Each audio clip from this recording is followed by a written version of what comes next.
എൻ്റെ പ്രഭാഷണത്തിനകത്ത് പറയുന്ന ഒരു മനുഷ്യനുണ്ട്. അദ്ദേഹത്തിൻ്റെ പേര് ഷോപ്പർഹോവർ എന്ന. ഒരു പക്ഷേ നിങ്ങൾ പലരും അദ്ദേഹത്തെ പറ്റി കേട്ടിട്ടുണ്ടായിരിക്കും. ലോകം അറിയപ്പെടുന്ന ഒരു നാസ്തികനാണ് ഷോപ്പർഹോവർ. ഈ ഷോപ്പർഹോവർ എന്ന് പറയുന്ന ലോകം അറിയപ്പെടുന്ന നാസ്തികൻ, ഇദ്ദേഹം ഏറ്റവും അവസാനം മരിക്കുമ്പോൾ തനിക്ക് ബോൺ ക്യാൻസർ ആയിരുന്നു. ബോൺ ക്യാൻസർ ബാധിച്ചാണ് ഷോപ്പർഹോവർ മരിക്കപ്പെടുന്നത്. ദൈവമില്ലെന്നും ദൈവാസ്തിക്യമില്ലെന്നും ലോകമൊട്ടാകെ നടന്ന ഒത്തിരി പ്രബന്ധങ്ങളൊക്കെ അവതരിപ്പിച്ചിട്ട് ഏറ്റവും ലാസ്റ്റ് ഈ രോഗത്താൽ ബാധിക്കപ്പെട്ട് കടുത്തളവിൽ കൊടുക്കുന്ന മോർഫിനുകൾ പോലും തൻ്റെ ഈ വേദനയെ മാറ്റുവാൻ കഴിയാതെ കഠിന വേദനയിലൂടെ തൻ്റെ കട്ടിലിൽ വല്ലാതെ വേദന എടുത്ത് പുളയുന്ന ഈ ഷോപ്പർഹോവറിനെ തൻ്റെ ഏറ്റവും അടുത്ത സുഹൃത്തും തൻ്റെ സഹയാത്രികനുമായിരുന്നു ആ ബെഡിൻ്റെ സൈഡിൽ ഉണ്ടായിരുന്നത്. ഈ മനുഷ്യൻ എന്തൊക്കെയോ പുലമ്പുന്നുണ്ട്, എന്തൊക്കെയോ അലറി വിളിക്കുന്നുണ്ട്. പക്ഷേ അലറി വിളിക്കുന്നതിനിടയ്ക്ക് ഒരു 4-5 പ്രാവശ്യം അദ്ദേഹം വിളിച്ചൊരു പദമുണ്ട്, oh my god, my god. ഈ പദം ഒരു 4-5 പ്രാവശ്യം ഈ മനുഷ്യൻ വിളിച്ചു. ശരിക്കും ഇദ്ദേഹത്തിനടുത്ത് തൻ്റെ സഹയാത്രികൻ, പല രാജ്യങ്ങളും തന്നോടൊപ്പം പോയ മനുഷ്യൻ, തൻ്റെ ആശയങ്ങളെ ഏറ്റവും സുവ്യക്തമായിട്ട് അറിയുന്ന ഈ സുഹൃത്ത് അടുത്ത് നിന്ന് ഷോപ്പർഹോവറോട് ചോദിച്ചൊരു ചോദ്യമുണ്ട്, ഹേയ് മാൻ, താങ്കൾ ഒരായുസ് മുഴുവൻ ഓടി നടന്ന് പറഞ്ഞത് ഈ ദൈവമില്ലെന്നല്ലേ, ഈ ദൈവത്തിൻ്റെ അസ്തിത്വമില്ലെന്നല്ലേ, പിന്നെന്താണ് താങ്കൾ ഇടയ്ക്കാണെങ്കിലും ഈ മൈ ഗോഡ്, എൻ്റെ ദൈവമേ, എൻ്റെ ദൈവമേ എന്ന് വിളിക്കുന്നത്? അദ്ദേഹം പറഞ്ഞൊരു മറുപടി ഇപ്രകാരമാണ്, എൻ്റെ തത്വവും എൻ്റെ ചിന്തയും ഞാൻ അവതരിപ്പിച്ചതും ഇതൊക്കെ എൻ്റെ മനസ്സിലൂടെയും എൻ്റെ മസ്തിഷ്കത്തിലൂടെയും കടന്നു പോകുന്ന മണിക്കൂറുകൾക്കകത്ത് എനിക്കൊരാശ്വാസം ലഭിക്കുന്നില്ല. അലറിക്കരയാമെന്നല്ലാതെ ഒന്നും കഴിയുന്നില്ല. പക്ഷെ അറിഞ്ഞുകൊണ്ടല്ല, അബദ്ധത്തിലാണെങ്കിലും അറിയാതെയാണെങ്കിലും ദൈവമേ എന്ന പദം എൻ്റെ നാവിലൂടെ പുറത്തു വന്ന സമയത്ത് ഞാൻ പോലും അറിയാതെ എൻ്റെ അസ്ഥികൾക്ക് എനിക്കൊരു ആശ്വാസം അനുഭവിക്കാൻ കഴിഞ്ഞിട്ടുണ്ട്.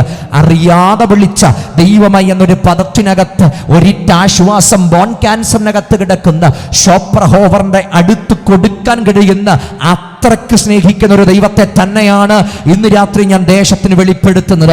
ജീവിതത്തിന്റെ എത്ര കനത്ത അവസ്ഥക്കകത്തും സ്നേഹിക്കുന്നൊരു ദൈവമുണ്ട്, സ്നേഹിക്കുന്നൊരു ദൈവമുണ്ട്, ഓർക്കുന്നൊരു ദൈവമുണ്ട്, അല്ലെങ്കിൽ എല്ലാവരെയും ഓർക്കുന്നൊരു ദൈവമുണ്ട്, ഭൂചരജ ബന്ധുക്കളെ മുഴുവൻ ഓർക്കുന്നൊരു ദൈവമുണ്ട്, ഭൂലോകത്തെ മുഴുവൻ അറിയുന്നൊരു ദൈവമുണ്ട്, സകലത്തിൻ്റെയും ഘടികാരങ്ങളെ നിയന്ത്രിക്കുന്നൊരു ദൈവമുണ്ട്, വർഷവും ഋതുവും കാലവും മുഴുവൻ നിയന്ത്രിക്കുന്ന ഒരു ദൈവമുണ്ട്. ഈ ഭൂമിയെ ശൂന്യങ്ങളുടെ തൂക്കിയിട്ടിരിക്കുകയും അതിന്റെ ഗതിവിധികളെ നിയന്ത്രിക്കുകയും ചെയ്യുന്ന ഒരു ദൈവമുണ്ട്. ആകാശത്തിനും ഭൂമിക്കും സമുദ്രത്തിനും അതിന്റെ അറുതികളെ നിയന്ത്രിക്കുന്ന ഒരു ദൈവമുണ്ട്. യെസ്, 29 വയസ്സ് പ്രായമുള്ള ഒരു ചെറുപ്പക്കാരൻ ഒരിക്കൽ അവനോട് സംസാരിച്ചപ്പോൾ പറഞ്ഞു, കഴിഞ്ഞ 4 മാസമായിട്ട് അവൻ ഉറങ്ങാൻ പറ്റുന്നില്ല. അവൻ പറഞ്ഞു, കുറ്റബോധം കൊണ്ട് എൻ്റെ മനസ്സ് ജീവിക്കുന്നു. 22ാമത്തെ വയസ്സിൽ താൻ ചെയ്തു പോയൊരു തെറ്റ്, താൻ കാണിച്ച ഒരു തെറ്റ്, ഇന്ന് അതിനുശേഷം താനൊന്ന് റിക്കവറായിട്ട് താൻ വിവാഹം കഴിച്ചു. ഇന്ന് തനിക്കൊരു ആൺകുട്ടിയുണ്ട്, 1.5 വയസ്സ് പ്രായമുണ്ട്. പക്ഷേ ഇവനെ നോക്കിയിട്ട് ഈ അപ്പൻ ഉറങ്ങാൻ പറ്റുന്നില്ല. പെട്ടെന്ന് ആ ഒരു സുപ്രഭാതത്തിൽ തുടങ്ങി വല്ലാത്ത കുറ്റബോധം, പഴയ ഓർമ്മകൾ ഇവൻ്റെ മനസ്സിനകത്തോട് വരിക. ഭാര്യയുടെ മുഖത്ത് നോക്കാൻ പറ്റുന്നില്ല, ഈ കുഞ്ഞിൻ്റെ മുഖത്ത് നോക്കാൻ പറ്റുന്നില്ല. 4 മാസമായി ചെറുപ്പക്കാരൻ ഉറങ്ങിയിട്ട് ഒരു ഭ്രാന്തനെ പോലെ. അവൻ പറഞ്ഞു, ഞാൻ ജീവിതം തന്നെ ചിലപ്പോൾ അവസാനിപ്പിച്ച് കളയും, എനിക്ക് നിൽക്കാൻ കഴിയുന്നില്ല. വല്ലാത്തൊരവസ്ഥക്കകത്ത് അവൻ നിൽക്കുക. അവൻ ചോദിച്ചു, എങ്ങനെ എനിക്ക് ഈ തടവറയ്ക്കകത്തുനിന്ന് പുറത്തു വരാൻ കഴിയും? ഇതിനകത്തുനിന്ന് പുറത്തു വന്നില്ലെങ്കിൽ ഞാൻ തകർന്നു പോകും. ഞാൻ അവനോട് പറഞ്ഞു, നിനക്ക് മാത്രമല്ല, ലോകത്തിലെ എല്ലാവരുടെയും മുമ്പിൽ തുറന്നു കിടക്കുന്ന ഒരു വാതിലുണ്ട്, തുറന്നു കിടക്കുന്നൊരു വീടുണ്ട്. അത് ഞാൻ പ്രസംഗിക്കുന്ന സ്വർഗത്തിലെ അപ്പൻ്റെ വീടാ. ജീവിതം എത്ര തകർന്നു പോയെങ്കിലും നിനക്ക് വേണ്ടി തുറക്കപ്പെട്ടൊരു വീടുണ്ട്, അത് സ്വർഗത്തിലെ അപ്പൻ്റെ വീടാ. അവിടെ നിനക്കൊന്ന് സംഭവിക്കും, നിന്റെ കുറ്റബോധങ്ങൾ, നിന്റെ പാപത്തെ പരിഹരിക്കാൻ കഴിയുന്ന ഒന്നുണ്ട്. അതാണ് 2000 വർഷങ്ങൾക്ക് മുമ്പ് കാൽവറിയിൽ എൻ്റെ യേശു ചൊരിഞ്ഞ അവിടുത്തെ പുണ്യാഹ രക്തം. യേശു ക്രിസ്തുവിന്റെ രക്തം സകല പാപവും പോക്കി നമ്മെ ശുദ്ധീകരിക്കുന്നു. ആ രക്തത്തിന്റെ ശുദ്ധീകരണം സംഭവിച്ചാൽ അന്തരാത്മാവിന്റെ കുറ്റബോധങ്ങൾ മാറും, പീർ പ്രഷറുകൾ മാറും, നിങ്ങളുടെ ഡിപ്രഷനുകൾ മാറും. യേശുവിന്റെ രക്തം നിങ്ങളുടെ അന്തരാത്മാവിനകത്ത് പരിവർത്തനം വരുത്തിയാൽ, പാപബോധം വരുത്തിയാൽ, പാപക്കറകളെ മായ്ച്ചു കളഞ്ഞാൽ, കടുംചുമപ്പുള്ള പാപങ്ങളെയും ഹിമം പോലെ വെളുപ്പിക്കാൻ കഴിയുന്ന യേശുവിന്റെ രക്തത്തിന്റെ ശക്തി വ്യാപരിക്കുന്നിടത്ത് നിങ്ങളുടെ കുറ്റബോധത്തിന്റെ ഗിൽറ്റ് ഫീലിങ്ങുകൾ ഇത് മുഴുവൻ മാറ്റാൻ കഴിയുന്ന ഒരു വ്യക്തിയെ ഞാൻ പരിചയപ്പെടുത്തുന്നു. ഒന്നിനെ ഞാൻ ഉയർത്തുന്നു, അത് യേശുവിന്റെ നാമമാണ്. ഏകീകരണവാദികൾക്കോ ചിന്തകന്മാർക്കോ ദാർശനികന്മാർക്കോ ഇവർക്കാർക്കും കഴിയാതെ ഇരിക്കുമ്പോഴാണ് കാലത്തിന്റെ തികവിൽ കാലത്തിനകത്തേക്ക് ഇറങ്ങി വന്ന് കാലത്തിന്റെ ചേറ്റുകണ്ടത്തിനകത്ത് വിധിക്കപ്പെട്ട് സകല മാനവകുലത്തിന്റെയും പാപത്തെ വഹിച്ചുകൊണ്ട് കാൽവറിയുടെ ഗിരിമുകളിൽ കയറി ശരീരം ആപാദചൂടം തകർക്കപ്പെട്ടവനായി അനേകരുടെ പാപത്തിന്റെ പരിഹാരത്തിനായി ആ പാപത്തെയും വഹിച്ചുകൊണ്ട് ക്രൂശിൽ കയറി അവിടുത്തെ അടിപ്പിണരുകളാൽ സൗഖ്യം വരുത്തിയ ഒരു രക്ഷാനായകനെ ഇന്ന് രാത്രി ഞാൻ ഏറ്റവും അഭിമാനത്തോടെ ഈ ദേശത്ത് ഉയർത്തി പറയുമ്പോൾ ജീവിതത്തിന്റെ ഏത് കരിഞ്ഞ വടികൾക്കകത്ത് വെളിച്ചം പകരുവാൻ കഴിയുന്ന ഒരു നാമമുണ്ട്. ഒരു നസ്രായന്റെ ഉജ്ജ്വല പ്രഭാവമുള്ള മഹത്വകരമായ നാമമുണ്ട്. അറിഞ്ഞവർ, അനുഭവിച്ചവർ, ആരാധിക്കുന്നവർ ഇതിനകത്ത് ഇരിപ്പുണ്ടെങ്കിൽ ഏറ്റവും ഉന്നതമായ നാമത്തോടെ, ശബ്ദത്തോടെ ഇന്ന് രാത്രി ആ നാമത്തിന് നന്ദി കൊടുത്തിട്ടവരാ. എന്റെ അന്തരാത്മാവിനെ തൊട്ട് എന്നെ വിടുവിച്ചു പുറത്തു കൊണ്ടുവന്ന് കാലത്തിനകത്തൊരു ശബ്ദം, അത് നസ്രയനായ യേശുവിന്റെ ശബ്ദമാ. വിശ്വാസത്താലുള്ള നീതീകരണം എന്ന ഒരു വിഷയമാണ് റോമാലേഖനത്തിന്റെ ഏറ്റവും കഴമ്പുള്ള ചിന്ത എന്ന് പറയുന്നത്. ദൈവനീതി എന്ന ഒരു വിഷയത്തെ ആസ്പദമാക്കി ഈ ലേഖനത്തെ നമുക്ക് മൂന്നായി തരംതിരിച്ചു കഴിഞ്ഞാൽ നമുക്ക് അതിനെ ഇങ്ങനെ പറയാൻ കഴിയും. ആദ്യത്തെ 1 മുതൽ 8 വരെയുള്ള വാക്യം പാപികൾക്ക് വേണ്ടി വെളിവാക്കപ്പെട്ട ദൈവത്തിന്റെ നീതി. അടുത്തത് 9 മുതൽ 12 വരെയുള്ള വാക്യത്തിൽ നമ്മൾ അധ്യായങ്ങൾക്കകത്ത് നമ്മൾ നോക്കിക്കഴിഞ്ഞാൽ അത് സഭയ്ക്ക് വേണ്ടി വെളിപ്പെട്ട ദൈവത്തിന്റെ നീതി. പിന്നീട് ജാതികൾക്ക് വേണ്ടി വെളിവാകപ്പെട്ട ദൈവത്തിന്റെ നീതി. അതിയായ ദൈവനീതിയുടെ ഏറ്റവും വ്യക്തമായ പ്രകടനങ്ങൾ നമുക്ക് അതിനകത്ത് കാണാൻ കഴിയുന്നുണ്ട്. നീതീകരണം, വിശുദ്ധീകരണം, തേജസ്കരണം, ഏകീകരണം, പുത്രത്വം, ദത്തെടുപ്പ്, വീണ്ടെടുപ്പ് തുടങ്ങി ഗംഭീരമായ ദൈവശാസ്ത്ര പദപ്രയോഗങ്ങൾ ആവർത്തിച്ചു പോലും ഉദ്ധരിക്കുന്നത് നമുക്ക് കാണുവാൻ കഴിയുന്നുണ്ട്. ഈ 8-ാം അധ്യായം എന്ന് പറയുമ്പോൾ ശരിക്കും ഇത് പുസ്തകത്തിന്റെ തന്നെ നട്ടെല്ലായ ഒരു അധ്യായമാണ്. വേദപുസ്തകത്തിന്റെ തന്നെ നട്ടെല്ലെന്നറിയപ്പെടുന്ന ഒരു അധ്യായമാണ് റോമലേഖനം 8-ാം അധ്യായം എന്ന് പറയുന്നത്. ഇത് തുടങ്ങുന്നത് തന്നെ വലിയൊരു സ്വാതന്ത്ര്യ പ്രഖ്യാപനത്തോടുകൂടെയാണ്. അതുകൊണ്ട് ഇപ്പോൾ ക്രിസ്തു യേശുവിലുള്ളവർക്ക് ഒരു ശിക്ഷാവിധിയും ഇല്ല. വലിയൊരു സ്വാതന്ത്ര്യ പ്രഖ്യാപനത്തോടുകൂടെ തുടങ്ങുന്ന അധ്യായമാണ് 8-ാമത്തെ അധ്യായം എന്ന് പറയുന്നത്. ഈ 8-ാം അധ്യായത്തിന്റെ ഇതിവൃത്തം അല്ലെങ്കിൽ അതിന്റെ അർത്ഥതലങ്ങളിലേക്ക് നമ്മൾ വരണമെങ്കിൽ 7-ാം അധ്യായത്തിന്റെ അവസാന ഭാഗത്തേക്ക് നമ്മൾ വരണം. കാരണം 7-ാം അധ്യായത്തിന്റെ ഏറ്റവും അവസാന ഭാഗം നമ്മൾ നോക്കിയാൽ അത് വലിയൊരു നിലവിളിയും ഒരൽപ്പാശ്വാസവും പറഞ്ഞുകൊണ്ടാണ് 7-ാം അധ്യായം അവസാനിക്കുന്നത്. നിലവിളി പ്രകാരമാ, അയ്യോ ഞാൻ അരിഷ്ട മനുഷ്യൻ, ഈ മരണത്തിന് അധീനമായ ശരീരത്തിനകത്തു നിന്ന് എന്നെ ആർ വിടുവിക്കും. ഇതായിരുന്നു 7-ാം അധ്യായത്തിൽ നിലവിളി. ഈ നിലവിളി ആരുടെ നിലവിളിയാ? ഇത് മനുഷ്യന്റെ നിലവിളിയാ. സർവ്വലോക മനുഷ്യന്റെ നിലവിളിയാണ് നമുക്ക് 7-ാം അധ്യായം അവസാനത്തിനകത്ത് കാണാൻ കഴിയുന്നത്. എല്ലാ മനുഷ്യന്റെയും നിലവിളികൾ, സർവ്വലോകത്തിന്റെയും നിലവിളികൾ, വല്ലാത്തൊരു നിലവിളിയുടെ ശബ്ദമുയരുക, അയ്യോ ഞാൻ അരിഷ്ട മനുഷ്യൻ. അരിഷ്ടത എന്ന പദം ശരിക്കും അതിനെ നമ്മൾ നിർവചിച്ചു കഴിഞ്ഞാൽ ഒരു 2-3 തലത്തിലാണ് റോമലേഖനം 7-ാം അധ്യായത്തിന്റെ അരിഷ്ടത നമുക്ക് വെളിവാക്കാൻ കഴിയുന്നത്. ഒന്നാമത്തെ കാര്യം 6-ാം അധ്യായം 7-ാം അധ്യായം നമ്മൾ നോക്കിയാൽ അവിടെ പറയുന്ന ഒന്നുണ്ട്, ലോ, ന്യായപ്രമാണം എന്നൊന്നിനെ പറ്റി പറയുന്നുണ്ട്. ഈ ന്യായപ്രമാണം എന്ന് പറഞ്ഞാൽ ഈ ജനത്തിന് അല്ലെങ്കിൽ ഇസ്രായേൽ ജനത്തിന് അവർക്ക് രക്ഷപ്പെടേണ്ടതിന്, അവർക്ക് സർവൈവ് ചെയ്യേണ്ടതിന്, അവർക്ക് ആ സമൂഹത്തിൽ നല്ലതായി ജീവിക്കേണ്ടതിന്, ദൈവരാജ്യത്തിൽ നല്ലതായി അല്ലെങ്കിൽ ദൈവത്തോടുള്ള ബന്ധത്തിൽ നല്ലതായി ജീവിക്കേണ്ടതിന് ദൈവം കൊടുത്ത നിയമസംഹിതയാണ് ന്യായപ്രമാണം എന്ന് പറയുന്നത്. എന്ന് പറഞ്ഞാൽ അവർക്ക് ജയിക്കാൻ വേണ്ടി കൊടുത്തതാണ്, അവർക്ക് ജീവിക്കാൻ വേണ്ടി കൊടുത്തതാണ്, അവർക്ക് ദൈവത്തിന്റെ അംഗീകാരം ലഭിക്കപ്പെടേണ്ടതിന് വേണ്ടി കൊടുത്തതാണ്. പക്ഷേ ഇനി എഴുതപ്പെട്ട ന്യായപ്രമാണത്തിനൊരു പ്രത്യേകതയുണ്ട്. ഇത് പുറത്ത് എഴുതപ്പെട്ട പ്രമാണമാണ്. പക്ഷേ ഇവരുടെ വിഷയം അകത്ത് കിടക്കുന്നത് ഇവരുടെ അന്തരാത്മാവിനകത്താണ്. കാരണം ഹൃദയത്തിനകത്ത് കിടക്കുന്ന വിഷയത്തിന് എഴുതപ്പെട്ട ന്യായപ്രമാണം ഒരു പരിധി വരെ അവരെ അന്തരാത്മാവിൽ തൊടുവാൻ കഴിയാതെ ഇരുന്നു.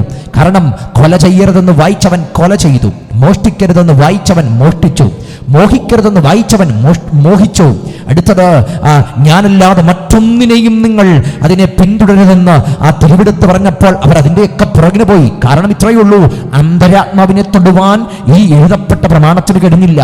ഈ മനുഷ്യനെ നിയന്ത്രിക്കുന്നവന്റെ പാപം മുഴുവൻ കിടന്നത് അവന്റെ അന്തരാത്മാവിനകത്താണ്. അകത്താണ് പാപ സ്വഭാവം മുഴുവൻ കിടന്നത്.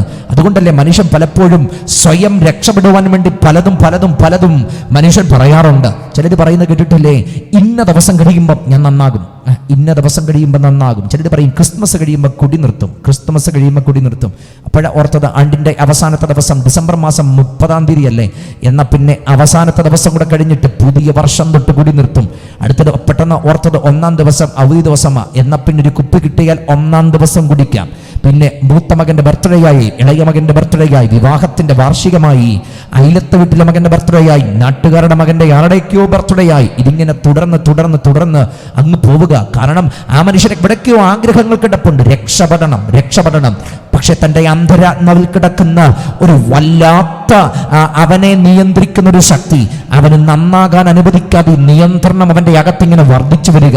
അതുകൊണ്ട് അവനൊരിക്കലും നന്നാവത്തില്ല. തിന്മയിൽ നിന്ന് തിന്മയിലേക്ക്, പാപത്തിൽ നിന്ന് പാപത്തിലേക്ക്, അധാർമികതയിൽ നിന്ന് അധാർമികതയിലേക്ക്, തകർച്ചയിൽ നിന്ന് തകർച്ചയിലേക്ക് അവൻ നിവദിച്ചുകൊണ്ടിരിക്കുക.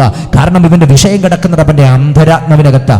എന്നാൽ വിശുദ്ധ വേദപുസ്തകം പറയുന്നത് യേശുക്രിസ്തുവിലൂടെ ലഭിക്കപ്പെട്ട വിമോചനത്തിന്റെ തുടക്കം കുറിച്ചത് തന്നെ അവന്റെ അന്തരാത്മാവിനകത്ത്. എന്ന് പറഞ്ഞാൽ അവന്റെ വിഷയം അന്തരാത്മാവിനകത്തായതുകൊണ്ട്, അവനെ നിയന്ത്രിക്കുന്ന ശക്തി ആന്തരികമായതുകൊണ്ട്, യേശുക്രിസ്തുവിലൂടെ ലഭിക്കപ്പെട്ട വിമോചനം തുടക്കം കുറിച്ചതും അവന്റെ അന്തരാത്മാവിനകത്ത്. ആഴത്തിൽ കുടികൊള്ളിയ പാപത്തിന്റെ വല്ലാത്ത തലങ്ങൾ ഈ ന്യായപ്രമാണം അവന് അത് മുഴുവൻ പാലിക്കാൻ കഴിയാതെ ഇരുന്നപ്പം അവൻ അലറിക്കറിയാൻ തുടങ്ങി. കാരണം ദൈവത്തിന്റെ പ്രമാണത്തിന് ഒരു പ്രത്യേകതയുണ്ട്, അത് പാലിക്കാത്തവൻ മരിക്കപ്പെടണം എന്ന് പറഞ്ഞാൽ ന്യായപ്രമാണം എന്തെഴുതിയോ അത് പാലിച്ചില്ലെങ്കിൽ ഉറപ്പാണ് മരണം. അതുകൊണ്ട് തന്നെ ഈ മോഹിക്കരുതെന്ന് വായിച്ചവൻ മോഹിച്ചപ്പോൾ മരണം ചോദിച്ചു വാങ്ങിച്ചു. മോഷ്ടിക്കരുതെന്ന് വായിച്ചവൻ മോഷ്ടിച്ചപ്പോൾ അവൻ ന്യായവിധി ചോദിച്ചു വാങ്ങിച്ചു. അപ്പം ദൈവിക പ്രമാണത്തിനകത്ത് അവന് സ്വയം നിറവേറുവാൻ കഴിയാതെ ഇരുന്നപ്പം, സ്വയം അവനെ ഫുൾഫിൽ ചെയ്യുവാൻ കഴിയാതെ ഇരുന്നപ്പം അവൻ അലറി വിളിക്കുന്ന വിളിയ, അയ്യോ ഞാൻ അനിഷ്ടമനുഷ്യൻ, ഈ മരണത്തിനധീനമായ ശരീരത്തിനകത്തുനിന്ന്. കാരണം തനിക്കറിയാം എഴുതപ്പെട്ടതിനപ്പുറത്തേക്ക് പാപം ചെയ്തതുകൊണ്ട് തന്നെ തനിക്കിനി വരുവാൻ പോകുന്നത് മരണവിധിയാ തൻ്റെ മുമ്പിലുള്ളത്. മരണത്തിന്റെ വലിയ വിധി തൻ്റെ മുമ്പിൽ കിടക്കുകയാണ്. ഇതിനകത്തുനിന്ന് തനിക്ക് സ്വയമായി ഊരിയെടുത്ത് രക്ഷപ്പെടാൻ കഴിയത്തില്ലെന്ന് മനസ്സിലായപ്പം അവിടെ കാലഘട്ടത്തിനകത്ത്, കാലസമ്പൂർണതക്കകത്ത്, കാലത്തികവിനകത്ത് വെളിപ്പെട്ട കാലത്തിനകത്തൊരു കരുത്തുറ്റ ശബ്ദമുണ്ട്. അതാണ് വീണ്ടെടുപ്പിന്റെ, വിമോചനത്തിന്റെ, ആ നവീകരണത്തിന്റെ ഒരു മഹാശബ്ദമുണ്ട്. അതാണ് നസ്രയനായ യേശു ക്രിസ്തുവിലൂടെ വിളംബരം ചെയ്യപ്പെട്ട സുവിശേഷത്തിന്റെ സന്ദേശം എന്നുള്ളത്.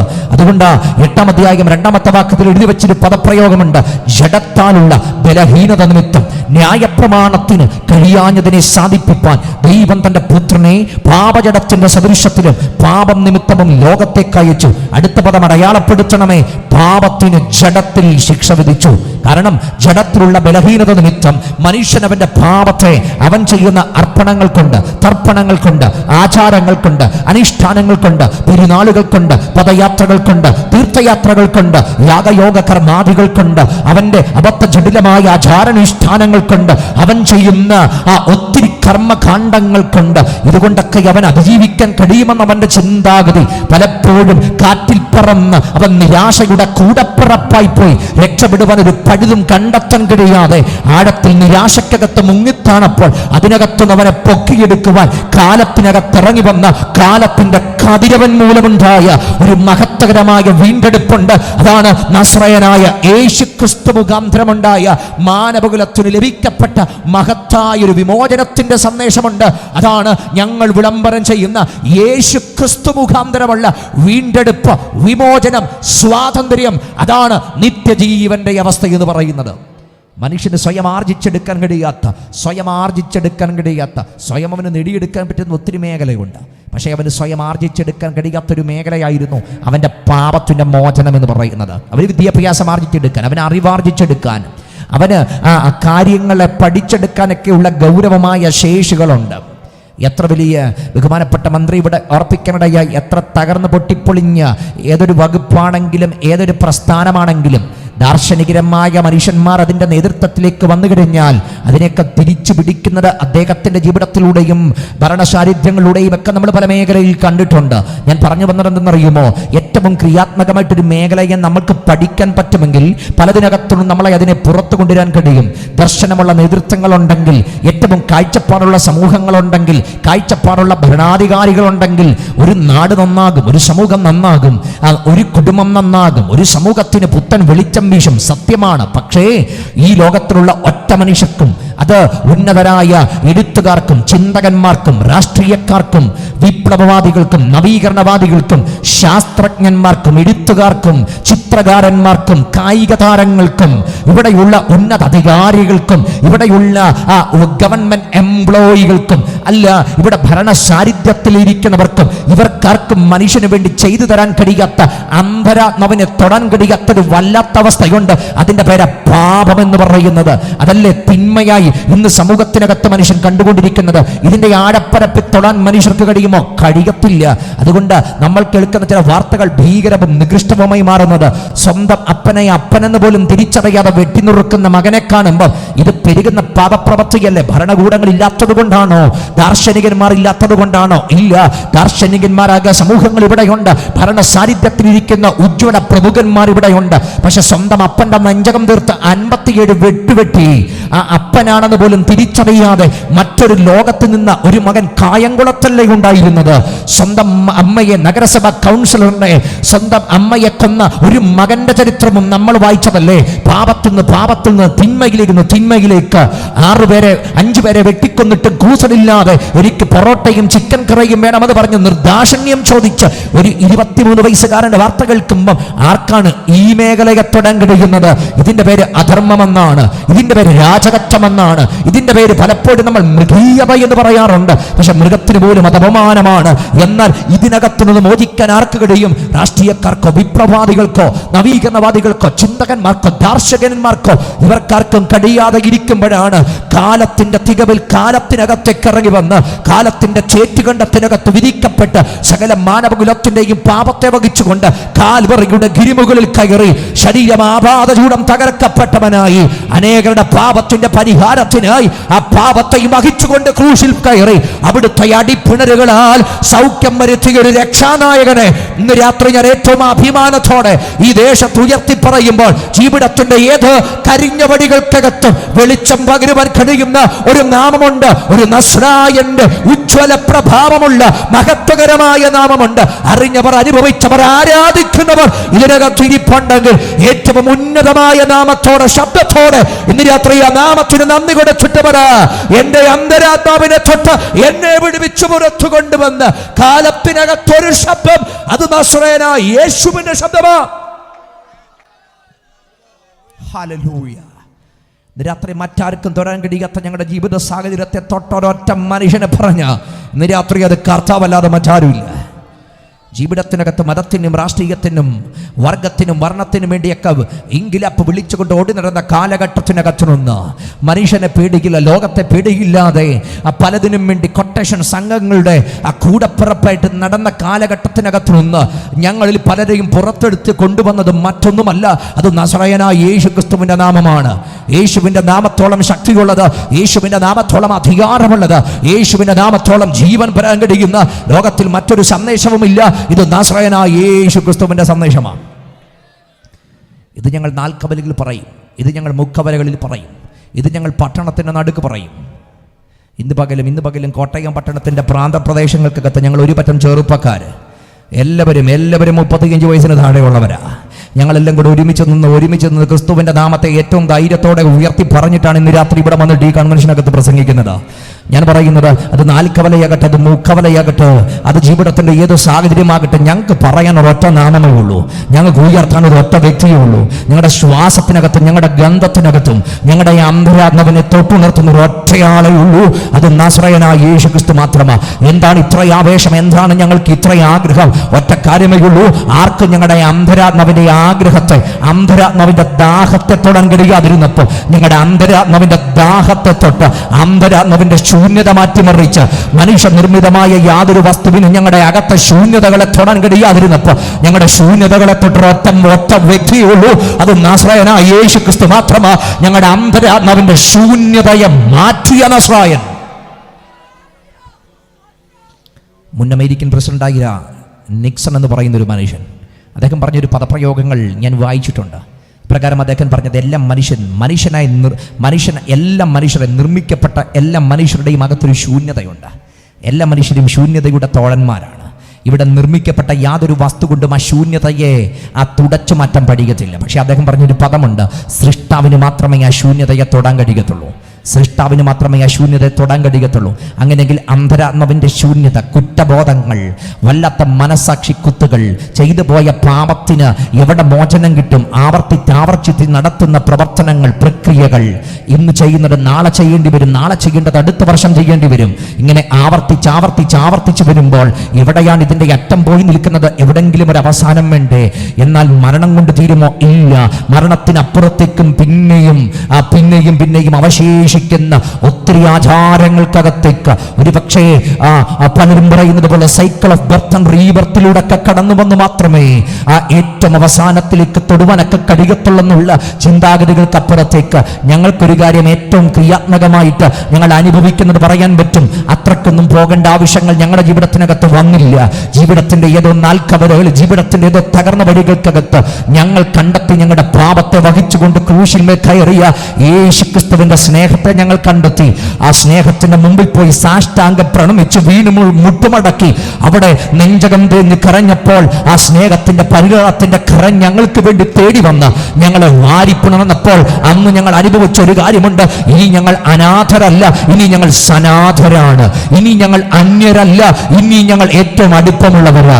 ഇനി ഞങ്ങൾ പരദേശികളല്ല, ഇനി ഞങ്ങൾ ഏറ്റവും സമീപസ്ഥരാ. ഇനി ഞങ്ങൾ ദൂരസ്ഥരല്ല, ഇനി ഞങ്ങൾ കുടുംബക്കാരാ. ഇനി ഞങ്ങൾ എന്നേക്കും അധകൃതന്മാരല്ല, ഞങ്ങൾ ദൈവത്തിന്റെ ഭവനക്കാരാ. ഞങ്ങൾ ഇനിയും ശത്രുക്കളല്ല, ഞങ്ങൾ ദൈവത്തിന്റെ മക്കളാണ്. അങ്ങനെയെങ്കിൽ മക്കൾ എന്ന രീതിയിൽ ഞങ്ങൾക്ക് എന്നും അനുഭവിക്കാൻ പറ്റുന്നൊരു യാഥാർത്ഥ്യമുണ്ട്. അപ്പ എന്നൊരൊറ്റ പദത്തിനകത്ത് ജീവിതത്തിന്റെ കനത്ത ചങ്കിൽ കുത്തുന്ന സങ്കട പരമ്പരകളുടെ നടുവിലും ജീവിതത്തിന്റെ വൈതരണികളും വേദനകളിലും രോഗങ്ങളിലും മനുഷ്യർക്കും ലോകത്തിനും ശാസ്ത്രത്തിനും വൈദ്യശാസ്ത്രത്തിനും ഒന്നും തൊടുവാൻ കഴിയാത്ത ജീവിതത്തിന്റെ കറുത്ത പുസ്തകത്തിനകത്ത് ഞങ്ങൾ ആ പുസ്തകം പലപ്പോഴും തുറന്നപ്പോൾ അതിൻ്റെ താളുകൾ ഞങ്ങൾക്ക് മുമ്പിൽ എപ്പോഴും ഇരുട്ട് മാത്രം സമ്മാനിച്ചപ്പോൾ ജീവിതത്തിനകത്ത് കോമയിട്ട് അതിനപ്പുറത്ത് ചില ചരിത്രം എഴുതി ജീവിതത്തിനകത്ത് വെളിച്ചം തന്ന്, ജീവിതത്തിനകത്ത് സൗഖ്യം തന്ന്, ജീവിതത്തിനകത്ത് പുതുജീവിതം തന്ന് ഞങ്ങളെ മാറ്റിമറിച്ച ഒരൊറ്റ വ്യക്തിയുള്ളൂ. അത് ഇന്ന് രാത്രി ഏറ്റവും അഭിമാനത്തോടെ ഞങ്ങൾ ഉയർത്തുന്ന നസറയനായ യേശുക്രിസ്തു അല്ലാതെ മറ്റൊരാളില്ല. യേശുവിന്റെ സ്നേഹമാണ് ഇന്ന് ഞങ്ങൾക്ക് ലഭിക്കപ്പെട്ട അസ്തിത്വം, ഞങ്ങൾക്ക് ലഭിക്കപ്പെട്ട അഭിമാനം, ഞങ്ങൾക്ക് ലഭിക്കപ്പെട്ട മഹത്വം. ഇത് മുഴുവൻ ലഭിക്കപ്പെട്ടത് യേശുവിലൂടെയാണ്. അതുകൊണ്ടാണ് ക്രിസ്തുവിനെ ഞങ്ങൾ പ്രസംഗിക്കുന്നത്. ഞാനെന്തുകൊണ്ട് ഇന്ന് രാത്രി പറഞ്ഞെന്നറിയുമോ? മനുഷ്യൻ്റെ വലിയ നിലവിളിയായിരുന്നു, അയ്യോ ഞാൻ അരിഷ്ട മനുഷ്യൻ, ഈ മരണത്തിന് അധീനമായ ശരീരത്തിനകത്തുനിന്ന് എന്നെ ആർ വിടുവിക്കും. പക്ഷെ പൗലോസ് അധ്യായം തീരുമ്പോൾ പറയുന്നൊരു കർത്താവായ യേശു ക്രിസ്തു മുഖാന്തരം ഞാൻ ദൈവത്തിന് സ്തോത്രം ചെയ്യുന്നു. ഒരു സാധ്യതയുടെ വലിയൊരു പൊൻവെളിച്ചം അവർക്ക് മുമ്പിൽ തുറന്നിട്ടിട്ട് 8-ാം അധ്യായത്തിൻ്റെ കവാടം അവർക്ക് മുമ്പിൽ വെളിപ്പെടുത്തി കാണിക്കുക. അവിടെ തുറപ്പുമ്പോൾ പറയുന്ന 2 വാക്യങ്ങൾ ഞാൻ ഓൾറെഡി പറഞ്ഞു കഴിഞ്ഞു. സ്വാതന്ത്ര്യം. 2, യേശുക്രിസ്തുവിൻ്റെ കൃപയുടെ പ്രമാണം. ഈ കൃപയുടെ പ്രമാണത്തിനകത്ത് വന്നവർക്ക് പിന്നീട് പറയുന്നു ആത്മാവിൻ്റെ പ്രമാണം. ഞാൻ ഇത് ഒത്തിരി സമൂഹങ്ങൾ എന്നെ കാണുന്നത് കൊണ്ട് ഞാൻ ആ ഒരു ആന്തരിക തലങ്ങളിലേക്ക് ഞാൻ പോകുന്നില്ല. കൃപയുടെ പ്രമാണം, ആത്മാവിൻ്റെ പ്രമാണം. അതിനുശേഷം 18-ാമത്തെ വാക്യം മുതൽ അങ്ങ് താഴേക്ക് വരുമ്പോൾ എക്കോളജിക്കലായിട്ടുള്ള ഭാഗങ്ങൾ മുഴുവൻ അവിടെ പങ്കുവെക്കുന്നത് നമുക്ക് കാണാൻ കഴിയുന്നുണ്ട്. എങ്ങനെയാണ് കഷ്ടതയോടെ ഒരു നമ്മുടെ കാഴ്ചപ്പാടുകൾ നമ്മിൽ വെളിപ്പെടുവാനുള്ള തേജസ് വിചാരിച്ചാൽ ഈ കാലത്തിലെ കഷ്ടങ്ങൾ സാരമില്ല എന്ന് നാം എണ്ണുന്നു. സൃഷ്ടി ദൈവപുത്രന്മാർ വെളിപ്പാടിനെ ആകാംക്ഷയോടെ കാത്തിരിക്കുന്നു. സൃഷ്ടി ദ്രവത്വത്തിന്റെ ദാസ്യത്വത്തിനുള്ള വിടുതലും. അപ്പോൾ നിങ്ങൾ ശ്രദ്ധിക്കണം, അവിടെ ഏറ്റവും എക്കോളജിക്കലായിട്ടുള്ള കാര്യങ്ങൾ പറയുന്നു. ഇനി അതും കഴിഞ്ഞിട്ട് ആത്മാവെന്ന ആദ്യദാനത്തെ പറ്റി പറയുന്നു. 24 പ്രത്യാശയാലല്ലോ നാം രക്ഷിക്കപ്പെട്ടിരിക്കുന്നത്, കാണുന്നതല്ല കാണാത്തതിന് വേണ്ടി നമ്മൾ കാത്തിരിക്കുന്നു എന്ന് പറയുന്നു. അതിനുവേണ്ടി ക്ഷമയോടെ കാത്തിരിക്കുന്നതിനെ പറ്റി പറയുന്നു. ബലഹീനതയ്ക്ക് തുണ നിൽക്കുന്ന ആത്മാവിനെ പറ്റി അടുത്ത ഭാഗങ്ങളിൽ പറയുന്നു. ഇതെല്ലാം പറഞ്ഞിട്ടാണ് 28-ാം എത്തി നിൽക്കുമ്പോൾ അവിടെ പറയുന്നത് ദൈവത്തെ സ്നേഹിക്കുന്നവർക്ക്, നിർണയപ്രകാരം വിളിക്കപ്പെട്ടവർക്ക് തന്നെ സകലവും നന്മയ്ക്കായി കൂടി വ്യാപരിക്കുന്നു എന്ന് നാം അറിയുന്നു.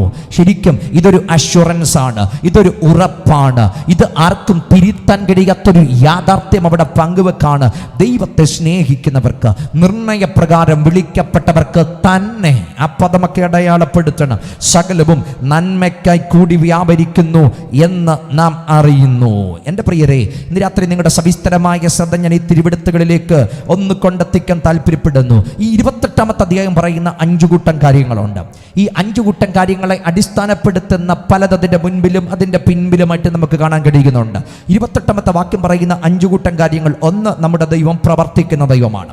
2, ദൈവം തന്നെ സ്നേഹിക്കുന്നവർക്ക് വേണ്ടി പ്രവർത്തിക്കുന്ന ദൈവമാണ്. 3, ദൈവം തന്നെ സ്നേഹിക്കുന്നവർക്ക് വേണ്ടി നന്മയ്ക്കായി പ്രവർത്തിക്കുന്ന ദൈവമാണ്. 4, ദൈവം തന്നെ സ്നേഹിക്കുന്നവർക്ക് വേണ്ടി ഏറ്റവും തികവുറ്റ രീതിയിൽ പ്രവർത്തിക്കുന്ന ദൈവമാണ്. 5-ാമത്തെ കാര്യം, ദൈവം തൻ്റെ മുൻനിർണയ പ്രകാരം പ്രവർത്തിക്കുന്ന ദൈവമാണ്. അപ്പം ദൈവം പ്രവർത്തിക്കുന്ന ദൈവം, തന്നെ സ്നേഹിക്കുന്നവർക്ക് വേണ്ടി പ്രവർത്തിക്കുന്ന ദൈവം, നന്മയ്ക്കായി പ്രവർത്തിക്കുന്ന ദൈവം, തൻ്റെ മുന്നറിവിൻ പ്രകാരം പ്രവർത്തിക്കുന്ന ദൈവം, ഏറ്റവും പെർഫെക്റ്റായിട്ട് പ്രവർത്തിക്കുന്ന ദൈവം. ഇതാണ് ഇന്ന് രാത്രി ഞങ്ങൾ ഈ ദേശത്തിന് പങ്കുവെക്കുവാൻ നൽകുന്ന ഏറ്റവും ഗൗരവമായ ആ ദൈവിക സന്ദേശം എന്ന് പറയുന്നത്. നമ്മുടെ ദൈവമാരാ? പ്രവർത്തിക്കുന്ന ദൈവമാണ്. ദൈവത്തിൻ്റെ പ്രവൃത്തികളെ ഈ പ്രപഞ്ചത്തിലേക്ക് മാത്രം നോക്കിയാൽ എനിക്ക് നിങ്ങൾക്ക് കാണുവാൻ കഴിയുന്നുണ്ട്. പ്രപഞ്ചത്തിനകത്തേക്ക് നോക്കിയാൽ കാണാൻ കഴിയും. ഇതിൻ്റെ പിന്നിൽ വ്യാപരിക്കുന്ന ഒരു മാസ്റ്റർ ഡിസൈനറിനെ നമുക്ക് കാണാൻ കഴിയും. ഇത് ഏതെങ്കിലും ഒരു സമയത്ത് എന്തെങ്കിലുമൊക്കെ വലിയൊരു സ്ഫോടനങ്ങൾ നടന്ന് തട്ടിത്തകർന്ന് രൂപപ്പെട്ടു വന്നതായിരുന്നുവെങ്കിൽ ഈ കാലം ഇത്രയും ഇതിന് സർവൈവൽ ഉണ്ടാകത്തില്ല. എന്നാൽ തട്ടിത്തകർന്ന് രൂപപ്പെട്ട് പുറത്തു വന്ന് അങ്ങനെ ഒന്ന് ഉണ്ടായതല്ല ഈ പ്രപഞ്ചം. മറിച്ച് ഇതിൻ്റെ പുറകിലൊരു കരമുണ്ട്, ഇതിനകത്തൊരു ഡിസൈനറുണ്ട്, ഇതിനകത്തൊരു വ്യക്തിയുണ്ട്. ആ വ്യക്തിയുടെ കരവൈഭവ്യമാണ് ഇന്ന് നമ്മൾ ഇവിടെ മുഴുവൻ കാണാൻ കഴിയുന്നത്. അതിനെ വിശുദ്ധ വേദപുസ്തകം സങ്കീർത്തനക്കാരൻ പറയുന്ന ഒരു പദപ്രയോഗമുണ്ട്: ആകാശം ദൈവത്തിൻ്റെ മഹത്വത്തെ വർണ്ണിക്കുന്നു, ആകാശവിധാനം അവിടുത്തെ കൈവേലയെ പ്രസിദ്ധമാക്കുന്നു, പകലിന് വാക്കുപിടിക്കുന്നു, രാത്രിക്ക് അറിവ് നൽകുന്നു. ഭാഷണമില്ല, വാക്കുകളില്ല, ശബ്ദം കേൾപ്പാനുമില്ല. ആകാശം വർണ്ണിക്കുന്നു, ഭൂമി വർണ്ണിക്കുന്നു, താരജാലങ്ങൾ വർണ്ണിക്കുന്നു, ഇവിടെയുള്ള സകലതും അവിടുത്തെ മഹത്വത്തെ വർണ്ണിക്കുന്നു. ഇതിൻ്റെ പിൻപിലൊരു സൃഷ്ടാവുണ്ട്. ഇനിയും ഏറ്റവും ശ്രദ്ധിച്ചോ, ഈ സൃഷ്ടാവ് ആരെയൊക്കെ ഓർക്കും? ഈ സൃഷ്ടാവ് എല്ലാവരെയും ഓർക്കും. തൻ്റെ സൃഷ്ടി ആരൊക്കെയുണ്ടോ അവരെയൊക്കെ ഓർക്കുന്ന ഒരു സൃഷ്ടാവിനെ തന്നെ ഇന്ന് രാത്രി ഞാൻ പ്രസംഗിക്കുന്നത്.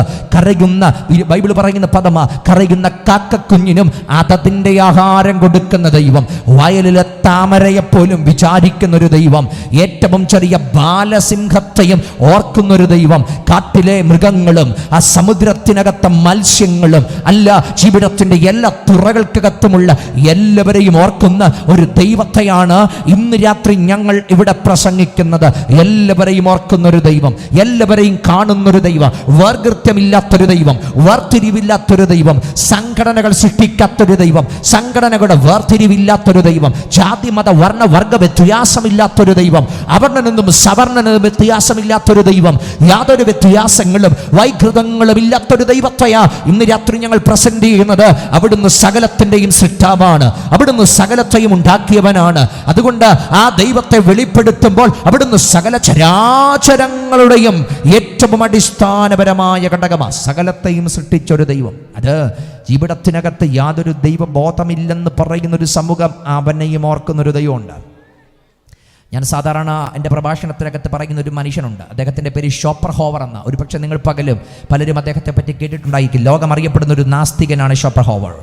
ഈ ഷോപ്പർഹോവർ എന്ന് പറയുന്ന ലോകം അറിയപ്പെടുന്ന നാസ്തികൻ, ഇദ്ദേഹം ഏറ്റവും അവസാനം മരിക്കുമ്പോൾ തനിക്ക് ബോൺ ക്യാൻസർ ആയിരുന്നു. ബോൺ ക്യാൻസർ ബാധിച്ചാണ് ഷോപ്പർഹോവർ മരിക്കപ്പെടുന്നത്. ദൈവമില്ലെന്നും ദൈവാസ്തിക്യമില്ലെന്നും ലോകമൊട്ടാകെ നടന്ന ഒത്തിരി പ്രബന്ധങ്ങളൊക്കെ അവതരിപ്പിച്ചിട്ട് ഏറ്റവും ലാസ്റ്റ് ഈ രോഗത്താൽ ബാധിക്കപ്പെട്ട് കടുത്തളവിൽ കൊടുക്കുന്ന മോർഫിനുകൾ പോലും തൻ്റെ ഈ വേദന മാറ്റുവാൻ കഴിയാതെ കഠിന വേദനയിലൂടെ തൻ്റെ കട്ടിലിൽ വല്ലാതെ വേദന എടുത്ത് പുളയുന്ന ഈ ഷോപ്പർഹോവറിനെ തൻ്റെ ഏറ്റവും അടുത്ത സുഹൃത്തും തൻ്റെ സഹയാത്രികനുമായിരുന്നു ആ ബെഡിൻ്റെ സൈഡിലുണ്ടായിരുന്നത്. ഈ മനുഷ്യൻ എന്തൊക്കെയോ പുലമ്പുന്നുണ്ട്, എന്തൊക്കെയോ അലറി വിളിക്കുന്നുണ്ട്. പക്ഷേ അലറി വിളിക്കുന്നതിനിടയ്ക്ക് ഒരു 4-5 പ്രാവശ്യം അദ്ദേഹം വിളിച്ചൊരു പദമുണ്ട്: oh my god, my God.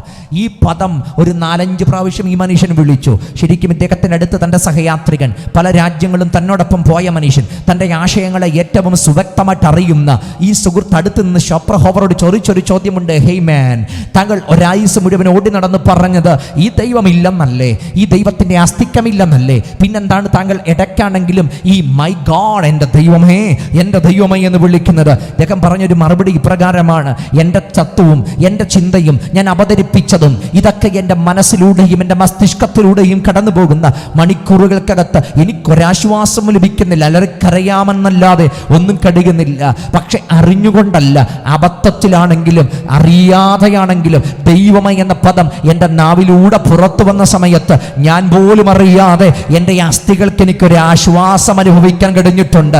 അറിയാതെ വിളിച്ച ദൈവമേ എന്നൊരു പദത്തിനകത്ത് ഒരിറ്റാശ്വാസം ബോൺ ക്യാൻസറിനകത്ത് കിടക്കുന്ന ഷോപ്രഹോവറിന്റെ അടുത്ത് കൊടുക്കാൻ കഴിയുന്ന അത്രയ്ക്ക് സ്നേഹിക്കുന്ന ഒരു ദൈവത്തെ തന്നെയാണ് ഇന്ന് രാത്രി ഞാൻ ദേശത്തിന് വെളിപ്പെടുത്തുന്നത്. ജീവിതത്തിന്റെ എത്ര കനത്ത അവസ്ഥക്കകത്തും സ്നേഹിക്കുന്നൊരു ദൈവമുണ്ട്, സ്നേഹിക്കുന്നൊരു ദൈവമുണ്ട്, ഓർക്കുന്നൊരു ദൈവമുണ്ട്. അല്ലെങ്കിൽ എല്ലാവരെയും ഓർക്കുന്നൊരു ദൈവമുണ്ട്. ഭൂചരജ ബിഞ്ചക്കളെ മുഴുവൻ ഓർക്കുന്നൊരു ദൈവമുണ്ട്. ഭൂലോകത്തെ മുഴുവൻ അറിയുന്നൊരു ദൈവമുണ്ട്. സകലത്തിന്റെയും ഘടികാരങ്ങളെ നിയന്ത്രിക്കുന്നൊരു ദൈവമുണ്ട്. വർഷവും ഋതുവും കാലവും മുഴുവൻ നിയന്ത്രിക്കുന്ന ഒരു ദൈവമുണ്ട്. ഈ ഭൂമിയെ ശൂന്യങ്ങളുടെ തൂക്കിയിട്ടിരിക്കുകയും അതിന്റെ ഗതിവിധികളെ നിയന്ത്രിക്കുകയും ചെയ്യുന്ന ഒരു ദൈവമുണ്ട്. ആകാശത്തിനും ഭൂമിക്കും സമുദ്രത്തിനും അതിന്റെ അറുതികളെ നിയന്ത്രിക്കുന്ന ഒരു ദൈവമുണ്ട്. യെസ്, സകലത്തിന്മേലും പ്രവർത്തിക്കുന്ന ഒരു ദൈവമുണ്ട്. ഒന്നാം ഭാഗം ഏറ്റവും സന്തോഷത്തോടെ ഇന്ന് രാത്രി ഞാൻ പങ്കുവെച്ചു. അത് എല്ലാവരെയും ഓർക്കുന്ന, എല്ലാവരെയും അറിയുന്ന ഒരു ദൈവമുണ്ട്. എന്നാൽ ഇനി രണ്ടാം ഭാഗം അത് കുറേയും കൂടെ ഏറ്റവും സ്പെഷ്യലാണ്, കുറേയും കൂടെ ഇൻറ്റിമേറ്റ് ആണ്. അത് പറയുന്നു, ദൈവത്തെ സ്നേഹിക്കുന്നവർക്ക്, നിർണയപ്രകാരം വിളിക്കപ്പെട്ടവർക്ക് തന്നെ. രണ്ടാമത്തെ പ്രത്യേകത എന്ന് പറയുമ്പം ആ ഒന്നാമത്തെ ഭാഗം സാർവത്രികമായിട്ടുള്ള ദൈവത്തിൻ്റെ സ്നേഹമാണെങ്കിൽ, കരുതലാണെങ്കിൽ, രണ്ടാമത്തെ കാര്യം ദൈവത്തെ സ്നേഹിക്കുക, ദൈവത്താൽ സ്നേഹിക്കപ്പെടുക, ദൈവത്തിൻ്റെ വിളിക്കകത്ത് നിൽക്കുക, ദൈവത്തിൻ്റെ വിളിക്ക് അനുസൃതമായി സഞ്ചരിക്കുക. ഇങ്ങനൊരു കൂട്ടവും ഈ ഭൂമിയിൽ ഉണ്ട് കേട്ടോ. ഇങ്ങനൊരു കൂട്ടമുണ്ട്. ദൈവത്താൽ സ്നേഹിക്കപ്പെടുന്ന ഒരു കൂട്ടം, ദൈവത്താൽ വിളിക്കപ്പെട്ട ഒരു കൂട്ടം. അതാണ് ഇന്ന് രാത്രി ഏറ്റവും ഗൗരവമായിട്ട് ഞാൻ നിങ്ങളുടെ മനസ്സിലേക്ക് കൊണ്ടെത്തിച്ചു തരാൻ താല്പര്യപ്പെടുന്നത്. ദൈവം സ്നേഹിക്കുന്ന ഒരു കൂട്ടമുണ്ടോ? ഉണ്ട്. ആരൊക്കെ സ്നേഹിച്ചു? എല്ലാവരെയും ദൈവം സ്നേഹിച്ചു. അതുകൊണ്ട് ആ യോഹന്നാന്റെ സുവിശേഷത്തിനകത്ത്, സുവർണലിപിക്കകത്ത് എഴുതി വെച്ചിരിക്കുന്ന ഏറ്റവും മഹത്തകരമായ ഒരു വാക്യമുണ്ടല്ലോ, For God so loved the world, തൻ്റെ ഏകജാതനായ പുത്രനിൽ വിശ്വസിക്കുന്ന ഏവനും നശിച്ചു പോകാതെ നിത്യജീവൻ പ്രാപിക്കേണ്ടതിന് ദൈവം യേശുവിനെ നൽകുവാൻ തക്കവണ്ണം ലോകത്തെ അത്രയ്ക്ക് സ്നേഹിച്ചു. God so loved the world എന്ന് പറഞ്ഞ എല്ലാവർക്കും നിത്യജീവൻ കൊടുക്കണമെന്ന ദൈവ പ്ലാനിനകത്ത് എല്ലാവരെയും സ്നേഹിച്ചൊരു ദൈവമുണ്ട്. പക്ഷേ ഈ ദൈവത്തിൻ്റെ സ്നേഹത്തിന് സമർപ്പിക്കപ്പെട്ട, ദൈവ സ്നേഹത്തിന് ഏൽപ്പിക്കപ്പെടുത്തു കൊടുത്ത, ദൈവത്തിൻ്റെ വിളിയെ കാതോർച്ച അങ്ങനൊരു സമൂഹത്തിന് വേണ്ടിയുള്ള ഇടപെടലാണ് രണ്ടാമത് നമുക്ക് മനസ്സിലാക്കാൻ കഴിയുന്നത്. ദൈവം പാർഷ്യാലിറ്റി കാണിക്കുന്ന ദൈവമാണോ? ഒരിക്കലുമല്ല. ദൈവം അവസരങ്ങളുടെ ദൈവമാണ്. ദൈവം അവസരങ്ങളുടെ ദൈവമാണ്. എല്ലാവർക്കും ദൈവം അവസരങ്ങൾ ഒരുക്കുന്നുണ്ട്. നമ്മുടെ ദൈവം അവസരങ്ങളുടെ ദൈവമാണ്. ഇന്ന് ഒരു പക്ഷേ ഈ യോഗം ഇവിടെ സംഘടിപ്പിക്കുന്നതിലൂടെ എത്രയോ അവസരങ്ങൾ ഇവിടെ റിലീസ് ചെയ്തുകൊണ്ടിരിക്കുകയാണ്. അപ്പനെ തിരിച്ചറിയാൻ, ആ ദൈവത്തിൻ്റെ സ്നേഹത്തെ തിരിച്ചറിയാൻ. ആരാണ് ഈ ദൈവം? അതും കൂടെ പറയാം. പൗലോസ് പറയുന്നുണ്ട്, ഈ ദൈവത്തിൻ്റെ സ്വഭാവ വിശേഷങ്ങൾ എന്താണ്? അവിടുന്ന് ആകാശത്തെ സൃഷ്ടിച്ചവൻ, അവിടുന്ന് ഭൂമിയെ സൃഷ്ടിച്ചവൻ, അവിടുന്ന് താരജാലത്തെ സൃഷ്ടിച്ചവൻ, സകലതും തൻ്റെ കൈവേലയാണ്. അവിടുന്ന് സകലത്തിൻ്റെയും ആധാരമാണ്, സർവ്വ സൃഷ്ടിയുടെയും ആദ്യജാതനാണ്. ഉണ്ടായതും ഉണ്ടാകുവാൻ പോകുന്നതും മുഴുവൻ അവിടുത്തെ നിയന്ത്രണത്തിനകത്തുള്ളവനാണ്. അവിടുന്ന് നിർമ്മിക്കപ്പെട്ടവനല്ല, അവിടുന്ന് നിർമ്മിതാവാണ്. അവിടുന്ന് സൃഷ്ടിക്കപ്പെട്ടവനല്ല, അവിടുന്ന് സൃഷ്ടിതാവാണ്. അവിടുന്ന് കീഴാക്കപ്പെട്ടവനല്ല, അവിടുന്ന് സകലത്തെയും കീഴാക്കുന്നവനാണ്. അവിടുന്ന് താഴ്ച വന്നവനല്ല, അവിടുന്ന് സകലത്തിന്മേലും അധികാരമുള്ളവനാണ്. അവിടുന്ന് ഏതെങ്കിലും ഒന്നിനകത്തൊതുക്കാൻ പറ്റുന്നവനല്ല, അവിടുന്ന് സകലത്തിൻ്റെയും മുകളിൽ സർവാധികാരിയാണ്. അവിടുന്ന് സർവാധികാരിയാണ്, അവിടുന്ന് സർവശക്തനാണ്, അവിടുന്ന് സർവജ്ഞാനിയാണ്, അവിടുന്ന് പരാപരനാണ്, അവിടുന്ന് സ്വയം സ്ഥിരതനാണ്, അവിടുന്ന് സ്വയം സത്തമനാണ്. അപ്പൊ ദൈവം ആരാണ്? ദൈവം സൃഷ്ടിയല്ല, ദൈവ സൃഷ്ടാവാണ്. ദൈവം കീഴാക്കപ്പെട്ടവനല്ല, ദൈവ സകലത്തെയും കീഴാക്കുന്നവനാണ്. ദൈവം താഴ്ച വന്നവനല്ല, അവിടുന്ന് സകലത്തിന്മേലും അധികാരമുള്ളവനാണ്. സർവശക്തനാണ്, സർവവ്യാപിയാണ്, അവിടുന്ന് നിത്യനാണ്. അപ്പം ആരാണ് ദൈവം? ഈ പറഞ്ഞ സ്വഭാവ ഗുണങ്ങൾ മുഴുവൻ നിങ്ങൾക്ക് കാണാൻ പറ്റുന്നെങ്കിൽ അതാണ് ദൈവം എന്ന് പറയുന്നത്. അപ്പം അവിടുന്ന് ഈ വിധ ഗുണങ്ങൾ മുഴുവൻ ചേർത്തിരിക്കുന്ന ഒരുവന് ഈ ദൈവത്തിൻ്റെ ദൈവത്തിൻ്റെ സ്നേഹം അനുഭവിക്കാൻ ഒരായുസിൽ അവസരം കിട്ടുക എന്നത് അതിനേക്കാൾ വലിയ പ്രിവിലേജ് ഈ ആയുസിനകത്ത് വേറെയുണ്ടോ? ഈ ദൈവത്തിൻ്റെ സ്നേഹം അനുഭവിക്കാൻ, ഈ ദൈവത്തിൻ്റെ മക്കൾ എന്ന പദവി അനുഭവിക്കാൻ, ഈ ദൈവത്തിൻ്റെ ബിലവടുകളെന്ന് ഈ ആയുസിൽ അറിയാൻ, അനുഭവിക്കാൻ ലഭിക്കപ്പെടുന്ന അവസരത്തെക്കാൾ ഏറ്റവും ശ്രേഷ്ഠമായത് വേറെ വല്ലതുമുണ്ടോ? അപ്പം രണ്ടാമത്തെ ഭാഗത്തേക്ക് ഞാൻ വരിക. ദൈവത്തെ സ്നേഹിച്ചവർക്ക്, അല്ലെങ്കിൽ ദൈവത്താൽ സ്നേഹിക്കപ്പെട്ടവർക്ക്. ഈ ദൈവത്തിൻ്റെ സ്നേഹം വെളിപ്പെട്ടത് എവിടെയാ? ദൈവത്തിൻ്റെ സ്നേഹം വെളിപ്പെട്ട 2-3 ഇടങ്ങൾ ഞാൻ പറയാം. ഒന്ന്, അത് ഏറ്റവും ഗൗരവമായിട്ട് വെളിപ്പെട്ടത് തൻ്റെ ജഡപദാരത്തിനകത്ത് ആ സ്നേഹം വെളിപ്പെട്ടു. തൻ്റെ ജീവിതത്തിനകത്ത് ആ സ്നേഹം വെളിപ്പെട്ടു. യേശുവിൻ്റെ മരണത്തിനകത്ത് ആ സ്നേഹം വെളിപ്പെട്ടു. നിങ്ങൾക്ക് ദൈവസ്നേഹത്തിൻ്റെ ഏറ്റവും ഉത്കൃഷ്ടത്തെ കാണാൻ പറ്റുമെങ്കിൽ അത് കണ്ടെത്താൻ പറ്റുന്ന ഒരു വ്യക്തിയാണ് ഇന്ന് രാത്രി ഞാൻ പരിചയപ്പെടുത്തുന്നത്. അതാണ് നസ്രയനായ യേശു. യേശുവിലാണ്. അതുകൊണ്ടാണ് പറയുന്നത്, അവിടുത്തിലല്ലോ സകല സമ്പൂർണതയും, ദൈവത്തിൻ്റെ സകല സമ്പൂർണതയും ദേഹ രൂപമായി വസിക്കുന്നത്. നിങ്ങൾക്ക് ദൈവത്വത്തിൻ്റെ സ്വഭാവങ്ങൾ കാണണോ? Look at Christ. ക്രിസ്തുവിനെ നോക്കിയാൽ നിങ്ങൾക്കത് കാണാൻ കഴിയും. സ്നേഹത്തിൻ്റെ തികവ് നിങ്ങൾക്ക് കാണണോ? ക്രിസ്തുവിനെ നോക്ക്, നിങ്ങൾക്കത് കാണാൻ കഴിയും. നിങ്ങൾക്ക് ആശ്വാസത്തിൻ്റെ കേന്ദ്രത്തെ കാണാൻ കഴിയണോ? Look at Jesus.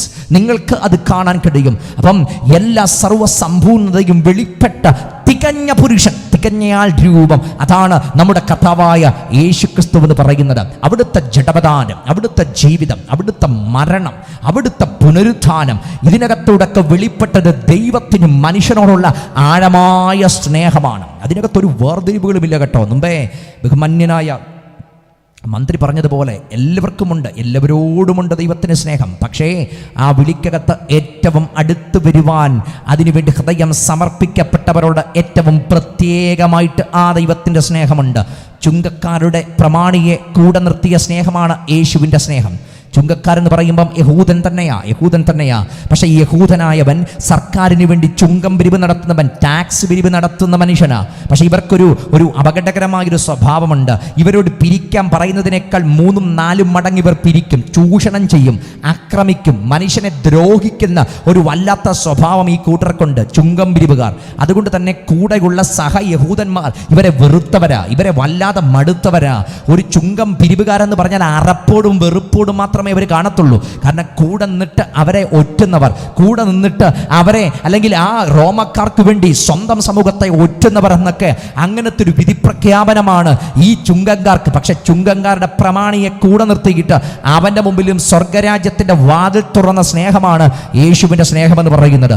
ജീവിതത്തിനകത്ത് വലിച്ചെറിയപ്പെടുക ഒത്തിരി സമൂഹങ്ങൾ യേശുവിൻ്റെ പാതാരവൃന്ദത്തിൽ വന്ന് ആശ്വാസങ്ങൾ പ്രാപിച്ചിട്ടുണ്ട്. ഞാൻ പറഞ്ഞത്, അവിടുന്ന് എല്ലാവരുടെയുമാണ്. അവിടുന്ന് ആരുടെയും കുത്തകയല്ല, അവിടുന്ന് ഒരാളുടെ മാത്രം ഭാഗമല്ല, അവിടുന്ന് എല്ലാവരുടെയുമാണ്. ഇനിയും എല്ലാവരുടെയുമാണെന്ന് പറയുമ്പം അതിനകത്ത് ഒരു വ്യത്യസ്തത ഞാൻ പറയുന്ന ഒറ്റ കാര്യമേ ഉള്ളൂ. ആ ക്രിസ്തു എന്തിനു വന്നു എന്നും, ക്രിസ്തു എന്തിനു മരിച്ചു എന്നും, ഈ ക്രിസ്തുവിൻ്റെ മരണം എനിക്കെന്ത് വരുത്തു എന്നും ഉള്ള ബോധ്യത്തിനകത്ത് ആ സ്നേഹത്തെ ഞാൻ തിരിച്ചറിയുമ്പോഴാണ് ഞാൻ ആ സ്പെഷ്യൽ ഗ്രൂപ്പിനകത്തേക്ക് വരുന്നത്.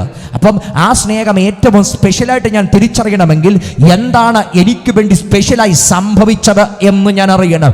അതിന് ഒറ്റ പദം മാത്രമാണ് ഞാൻ പറയുന്നത്, എൻ്റെ കർത്താവിനെ. ഈ റോമാലേഖനം തന്നെ 6-ാം അധ്യായത്തിലേക്ക് വരുമ്പോൾ പറയുന്നുണ്ട്, യേശുവിനെ പ്രായശ്ചിത്തമായിട്ട് ഉയർത്തിയിരിക്കുക. ലോകം മുഴുവൻ കാണണം. എന്ത്?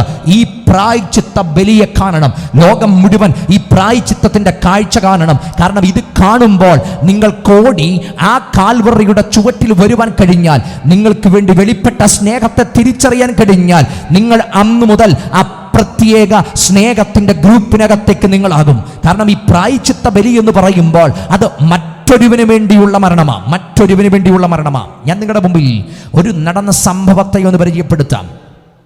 അമേരിക്കയിലെ ഒരു പർട്ടിക്കുലർ സ്റ്റേറ്റിൽ, അവിടെ ഈ നിയമലംഘനം നടത്തുന്നവർക്ക്, പ്രത്യേകിച്ച് ട്രാഫിക് നിയമലംഘനം നടത്തുന്നവർക്ക് കൊടുക്കുന്ന ശിക്ഷ ലൈവായിട്ട് ടിക്കറ്റ് കൊടുക്കുകയല്ല. ബഹുഭൂരിപക്ഷം സ്റ്റേറ്റിലും അങ്ങനെയാണ്.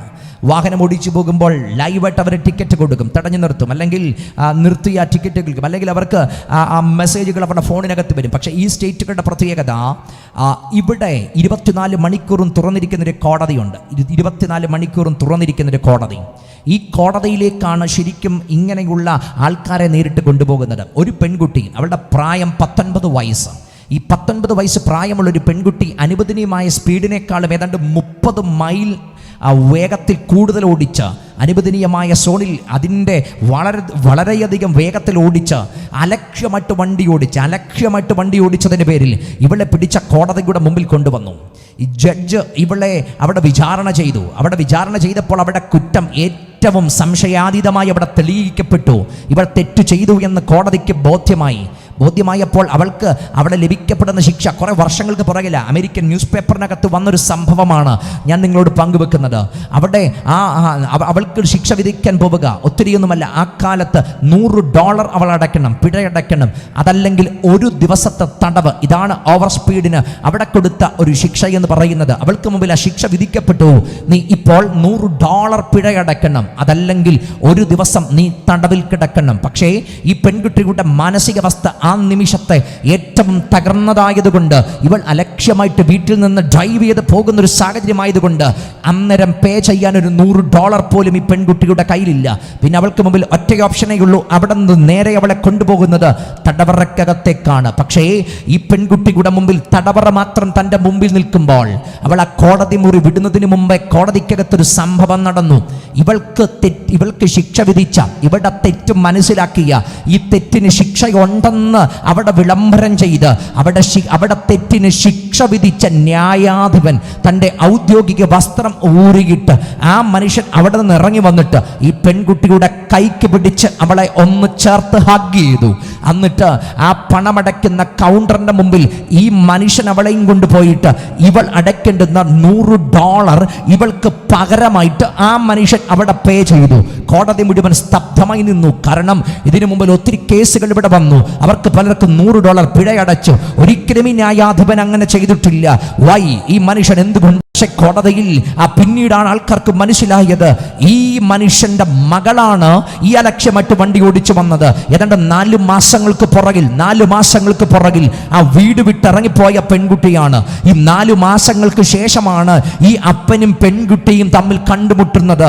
ഇവർ തമ്മിൽ യാതൊരു ബന്ധമില്ല. ഇവൾ എവിടെ ജീവിക്കുന്നുവെന്ന് അപ്പനറിയത്തില്ല. ഇവൾ ഏത് രീതിയിൽ യാത്ര ചെയ്യുന്നു എന്ന് അപ്പനറിയത്തില്ല. പക്ഷെ തകർന്ന രീതിയിൽ ആ മനുഷ്യന്റെ മുമ്പിൽ ഈ മകളെ കാണുക. അവിടെ കുറ്റം അവിടെ തെളിയിക്കപ്പെട്ടു.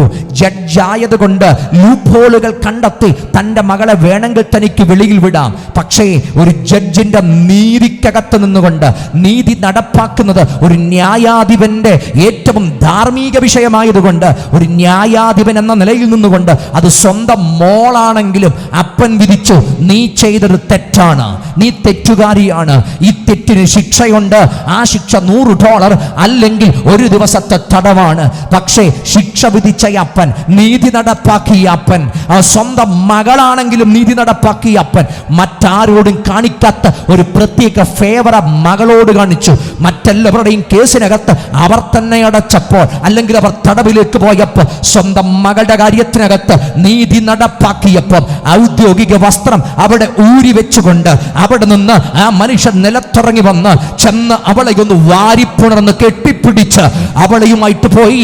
അവൾ ചെയ്ത തെറ്റ് ഈ മനുഷ്യൻ അതിന് പകരമായിട്ട് അവൾക്ക് വേണ്ടി പേ ചെയ്ത് അവളെ ആ കോടതിയിൽ നിന്ന് പറഞ്ഞു വിട്ടതുപോലെ, ഇന്നേക്ക് 2000 വർഷങ്ങൾക്ക് മുമ്പിൽ മാനവകുലത്തോട് കാണിക്കപ്പെട്ട ഒരു മഹാസ്നേഹമുണ്ട് കേട്ടോ. സാക്ഷാത് ദൈവമായിരുന്നവൻ ദൈവത്തോടുള്ള സമത്വം മുറുകെ പിടിച്ചുകൊള്ളാതെ ഈ പാപപങ്കുലമായ ചേറ്റുകണ്ടത്തിനകത്തിറങ്ങി വന്ന് മനുഷ്യൻ ചെയ്ത തെറ്റുകൾക്ക് ന്യായമായി വിധിക്കപ്പെട്ട ശിക്ഷ, മരണത്തിന്റെ ശിക്ഷ അവന് പകരമായിട്ട് വഹിച്ചുകൊണ്ട് അവനെ സ്വതന്ത്രനാക്കി വിട്ടിട്ട് പറഞ്ഞു, മനുഷ്യ, ഇനി നീ പാപിയല്ല, നിന്റെ പാപത്തെ വഹിച്ചുകൊണ്ട് ഞാൻ കാൽവറിയിൽ മരിച്ചതുകൊണ്ട് ഇന്നു മുതൽ നീ സ്വതന്ത്രനാണ്. ഇന്നു മുതൽ നീ നീതിമാനാണ്. നീ നീതിമാനായതല്ല, എന്റെ നീതി ഞാൻ നിനക്ക് തരുന്നതാണ്. കാൽവറി മുഖാന്തരം ആ ശരീരം മുഴുവൻ തകർക്കപ്പെട്ട് ആപാദചൂടം ഉടക്കപ്പെട്ടത് കൊണ്ട് എന്ത് സംഭവിച്ചു? നമുക്ക് പാപവിമോചനം ലഭിക്കപ്പെടുവാനിടയായി. കാലത്തിനകത്ത് ഇതിൽ പരം മറ്റൊന്ന്, ഇതിനെ ചലഞ്ച് ചെയ്യുന്ന മറ്റൊരു രക്ഷാകര പദ്ധതികൾ കണ്ടെത്താൻ കഴിയുമോ? മനുഷ്യർക്ക് പകരമായി ആ സാക്ഷാത് ദൈവമായിരുന്നവൻ തന്നെ ക്രൂശിൽ കയറി അവന് വേണ്ടി മരിച്ച് ആ മരണത്താൽ അവനെ സ്വതന്ത്രരാക്കിയെങ്കിൽ അതിനെ വിശ്വസിക്കുന്ന കൂട്ടത്തിന്റെ പേരാണ് ദൈവത്താൽ സ്നേഹിക്കപ്പെട്ട, ദൈവത്തെ സ്നേഹിക്കുന്ന ഒരു പ്രത്യേക കൂട്ടം. ഇന്ന് രാത്രി ആ കൂട്ടത്തിനകത്ത് വന്നവർ ഇതിനകത്ത് ഇരിപ്പുണ്ടെങ്കിൽ, ആ ദൈവത്തെ സ്നേഹിക്കപ്പെട്ട് ദൈവത്തെ സ്നേഹിക്കുന്നവർ ഇതിനകത്ത് ഇരിപ്പുണ്ടെങ്കിൽ ഏറ്റവും അഭിമാനത്തോടെ ധൈര്യത്തോടെ അപ്പനും നന്ദി പറഞ്ഞിട്ട് പറ, ആ ദൈവസ്നേഹം എന്നെയും തേടി വന്നത്, ആ ദൈവസ്നേഹം എന്നെയും വീണ്ടെടുത്തത്, എൻ്റെ പാപത്തിന്റെ കറമായിച്ച ആ ദൈവസ്നേഹത്തിനു നന്ദി. ഹല്ലേലൂയ. എൻ്റെ പ്രിയരെ, നിങ്ങൾക്ക് എങ്ങനെ ആ പ്രത്യേക വിഭാഗത്തിലേക്ക് വരാം? ദൈവത്തെ സ്നേഹിക്കുന്ന പ്രത്യേക വിഭാഗത്തിലേക്ക് വരാൻ കഴിയും. നിങ്ങൾക്കൊരു ചെലവില്ല കേട്ടോ. ഒരൊറ്റ തീരുമാനം മാത്രം. എൻ്റെ പാപത്തിനും കൂടെ, ഈ 2025 ഞാൻ ചെയ്ത പാപത്തിനും കൂടെ വേണ്ടി എൻ്റെ കർത്താവ് മരിച്ചു. യേശുവിൻ്റെ മരണം എൻ്റെ മരണം കൂടെയാണ്. ഞാൻ ചെയ്ത പാപത്തിൻ്റെ ശിക്ഷയ്ക്ക് വേണ്ടിയും കൂടെയാണ് അവിടുന്ന് മരിച്ചത്.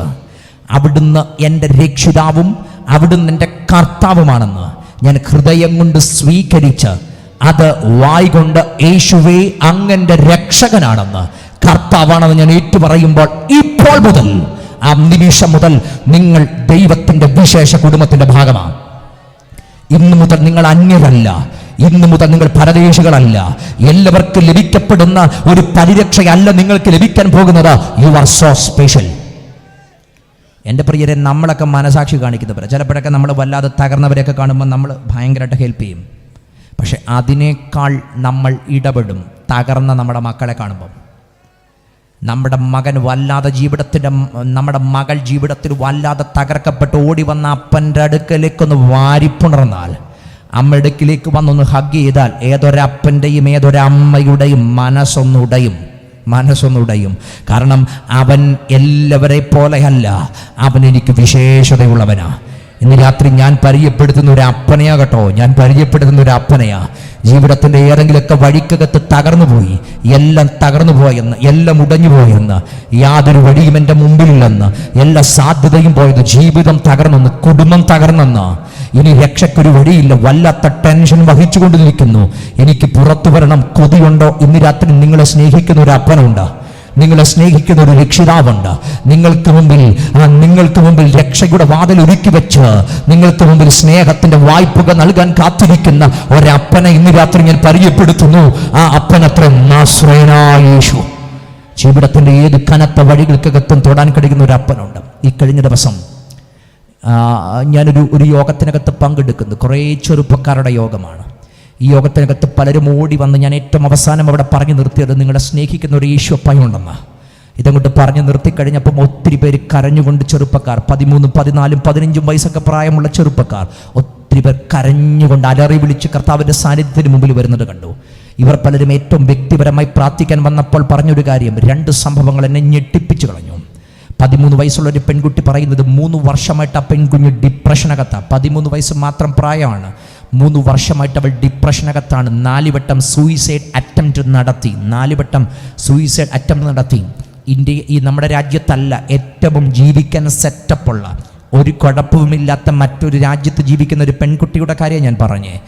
മറ്റൊരു പെൺകുട്ടിയുമായിട്ട് അതിൻ്റെ അപ്പനും അമ്മയും വന്നിട്ട് അപ്പൻ എന്നോട് പറഞ്ഞൊരു പദമുണ്ട്, ഈ പെൺകൊച്ച് അവൾ ആത്മഹത്യ ചെയ്യാൻ ശ്രമിക്കുന്നതിൻ്റെ തൊട്ടടുത്ത നിമിഷം ഈ അപ്പൻ ആ കുഞ്ഞിനെ കണ്ടതുകൊണ്ട് അവൾ രക്ഷപ്പെട്ടു. ഇവൾ വല്ലാതെ ജീവിതത്തിനകത്ത്, മറ്റൊരു ലോകത്തിനകത്ത്, തൻ്റെ സുഹൃത്തുക്കൾ, തൻ്റെ കൂടെയുള്ളവർ, തൻ്റെ സ്കൂളിലുള്ളവരൊക്കെ പറയുന്നത് ഈ ജീവിതം നിൻ്റെ മാത്രം അധികാരത്തിനകത്തുള്ളതാണ്, ഇത് എപ്പം എടുക്കണമെന്ന് നിനക്ക് തീരുമാനിക്കാം. കൂടെ സ്കൂളിൽ പഠിക്കുന്നവർ തൊടുത്തു കൊടുത്ത സാധനമാണ്, ഇത് എപ്പം എടുക്കണമെന്ന് നിനക്ക് മാത്രം തീരുമാനിക്കാം. ഞാൻ പറഞ്ഞത് എവിടെ നിൽക്കുകയാണ് ലോകം. പലർക്കും നല്ല സുഹൃത്തുക്കളില്ല, പലർക്കും നല്ല അതിജീവനത്തിലുള്ള സാധ്യതകളില്ല. വീർപ്പ് മുട്ടി ജീവിക്കുക, വല്ലാതെ വൈഷമ്യത്തിനകത്ത് ജീവിക്കുക. ഒന്ന് പങ്കുവെച്ചാൽ ആരോടെങ്കിലൊക്കെ ഒന്ന് പറഞ്ഞാൽ തീരുന്ന വിഷയങ്ങളെ അന്തരാത്മാവിനകത്തുള്ളൂ. പക്ഷെ മുറിഞ്ഞു വല്ലാതെ മനസ്സ് നൊമ്പരപ്പെട്ട് എല്ലാം തകർന്നവരെ പോലെ ജീവിക്കുക. അവർക്ക് മുമ്പിൽ ഇന്ന് രാത്രി ഞാൻ വെളിപ്പെടുത്തുന്ന ഒരൊറ്റ വ്യക്തിയുള്ളൂ. സ്നേഹവായ്പോടെ നെഞ്ചകം തുറന്ന് നിങ്ങളെ സ്നേഹിക്കുന്ന ഒരപ്പനുണ്ട്. ആ അപ്പന്റെ പേര് യേശുവപ്പൻ എന്ന് പറയുന്നത്. നിങ്ങളുടെ ഹൃദയത്തിന്റെ ഏത് വേദനകളും മനസ്സിന്റെ ഉൾത്തട്ടിൽ നിന്ന് പങ്കുവെക്കാൻ മനസ്സുണ്ടെങ്കിൽ, നിങ്ങളുടെ ഹൃദയത്തിന്റെ ഭാരങ്ങൾ എടുത്തു മാറ്റുന്ന ഒരപ്പനെ എനിക്ക് ഇന്ന് രാത്രി ഇവിടെ ഉയർത്താൻ കഴിയും. ഏത് തകർച്ചയും മാറ്റുന്ന ഒരു അപ്പനുണ്ട്.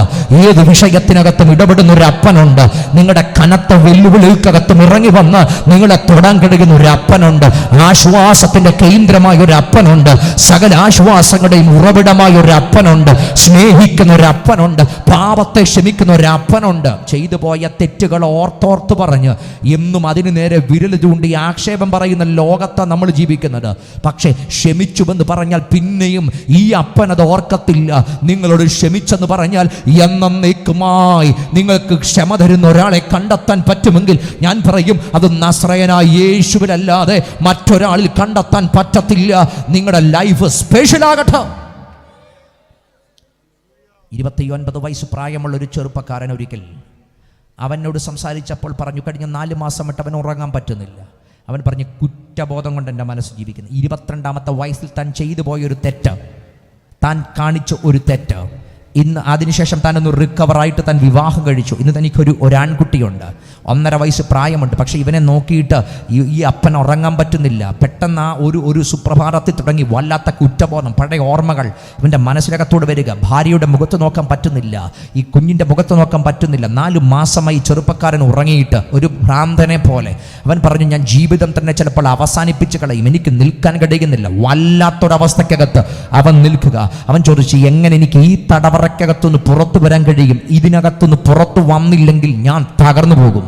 ഞാൻ അവനോട് പറഞ്ഞു, നിനക്ക് മാത്രമല്ല, ലോകത്തിലെ എല്ലാവരുടെയും മുമ്പിൽ തുറന്നു കിടക്കുന്ന ഒരു വാതിലുണ്ട്, തുറന്നു കിടക്കുന്നൊരു വീടുണ്ട്. അത് ഞാൻ പ്രസംഗിക്കുന്ന സ്വർഗത്തിലെ അപ്പൻ്റെ വീടാ. ജീവിതം എത്ര തകർന്നു പോയെങ്കിലും നിനക്ക് വേണ്ടി തുറക്കപ്പെട്ടൊരു വീടുണ്ട്. അത് സ്വർഗത്തിലെ അപ്പൻ്റെ വീടാ. അവിടെ നിനക്കൊന്ന് സംഭവിക്കും. നിന്റെ കുറ്റബോധങ്ങൾ, നിന്റെ പാപത്തെ പരിഹരിക്കാൻ കഴിയുന്ന ഒന്നുണ്ട്. അതാണ് 2000 വർഷങ്ങൾക്ക് മുമ്പ് കാൽവറിയിൽ എൻ്റെ യേശു ചൊരിഞ്ഞ അവിടുത്തെ പുണ്യാഹ രക്തം. യേശു ക്രിസ്തുവിന്റെ രക്തം സകല പാപവും പോക്കി നമ്മെ ശുദ്ധീകരിക്കുന്നു. ആ രക്തത്തിന്റെ ശുദ്ധീകരണം സംഭവിച്ചാൽ അന്തരാത്മാവിന്റെ കുറ്റബോധങ്ങൾ മാറും, പീർ പ്രഷറുകൾ മാറും, നിങ്ങളുടെ ഡിപ്രഷനുകൾ മാറും. യേശുവിന്റെ രക്തം നിങ്ങളുടെ അന്തരാത്മാവിനകത്ത് പരിവർത്തനം വരുത്തിയാൽ, പാപബോധം വരുത്തിയാൽ, പാപക്കറകളെ മായ്ച്ചു കളഞ്ഞാൽ, കടുംചുമപ്പുള്ള പാപങ്ങളെയും ഹിമം പോലെ വെളുപ്പിക്കാൻ കഴിയുന്ന യേശുവിന്റെ രക്തത്തിന്റെ ശക്തി വ്യാപരിക്കുന്നിടത്ത് നിങ്ങളുടെ കുറ്റബോധത്തിന്റെ ഗിൽറ്റ് ഫീലിങ്ങുകൾ ഇത് മുഴുവൻ മാറ്റാൻ കഴിയുന്ന ഒരു വ്യക്തിയെ ഞാൻ പരിചയപ്പെടുത്തുന്നു. ഒന്നിനെ ഞാൻ ഉയർത്തുന്നു. അത് യേശുവിന്റെ നാമമാണ്, യേശുവിന്റെ രക്തമാണ്.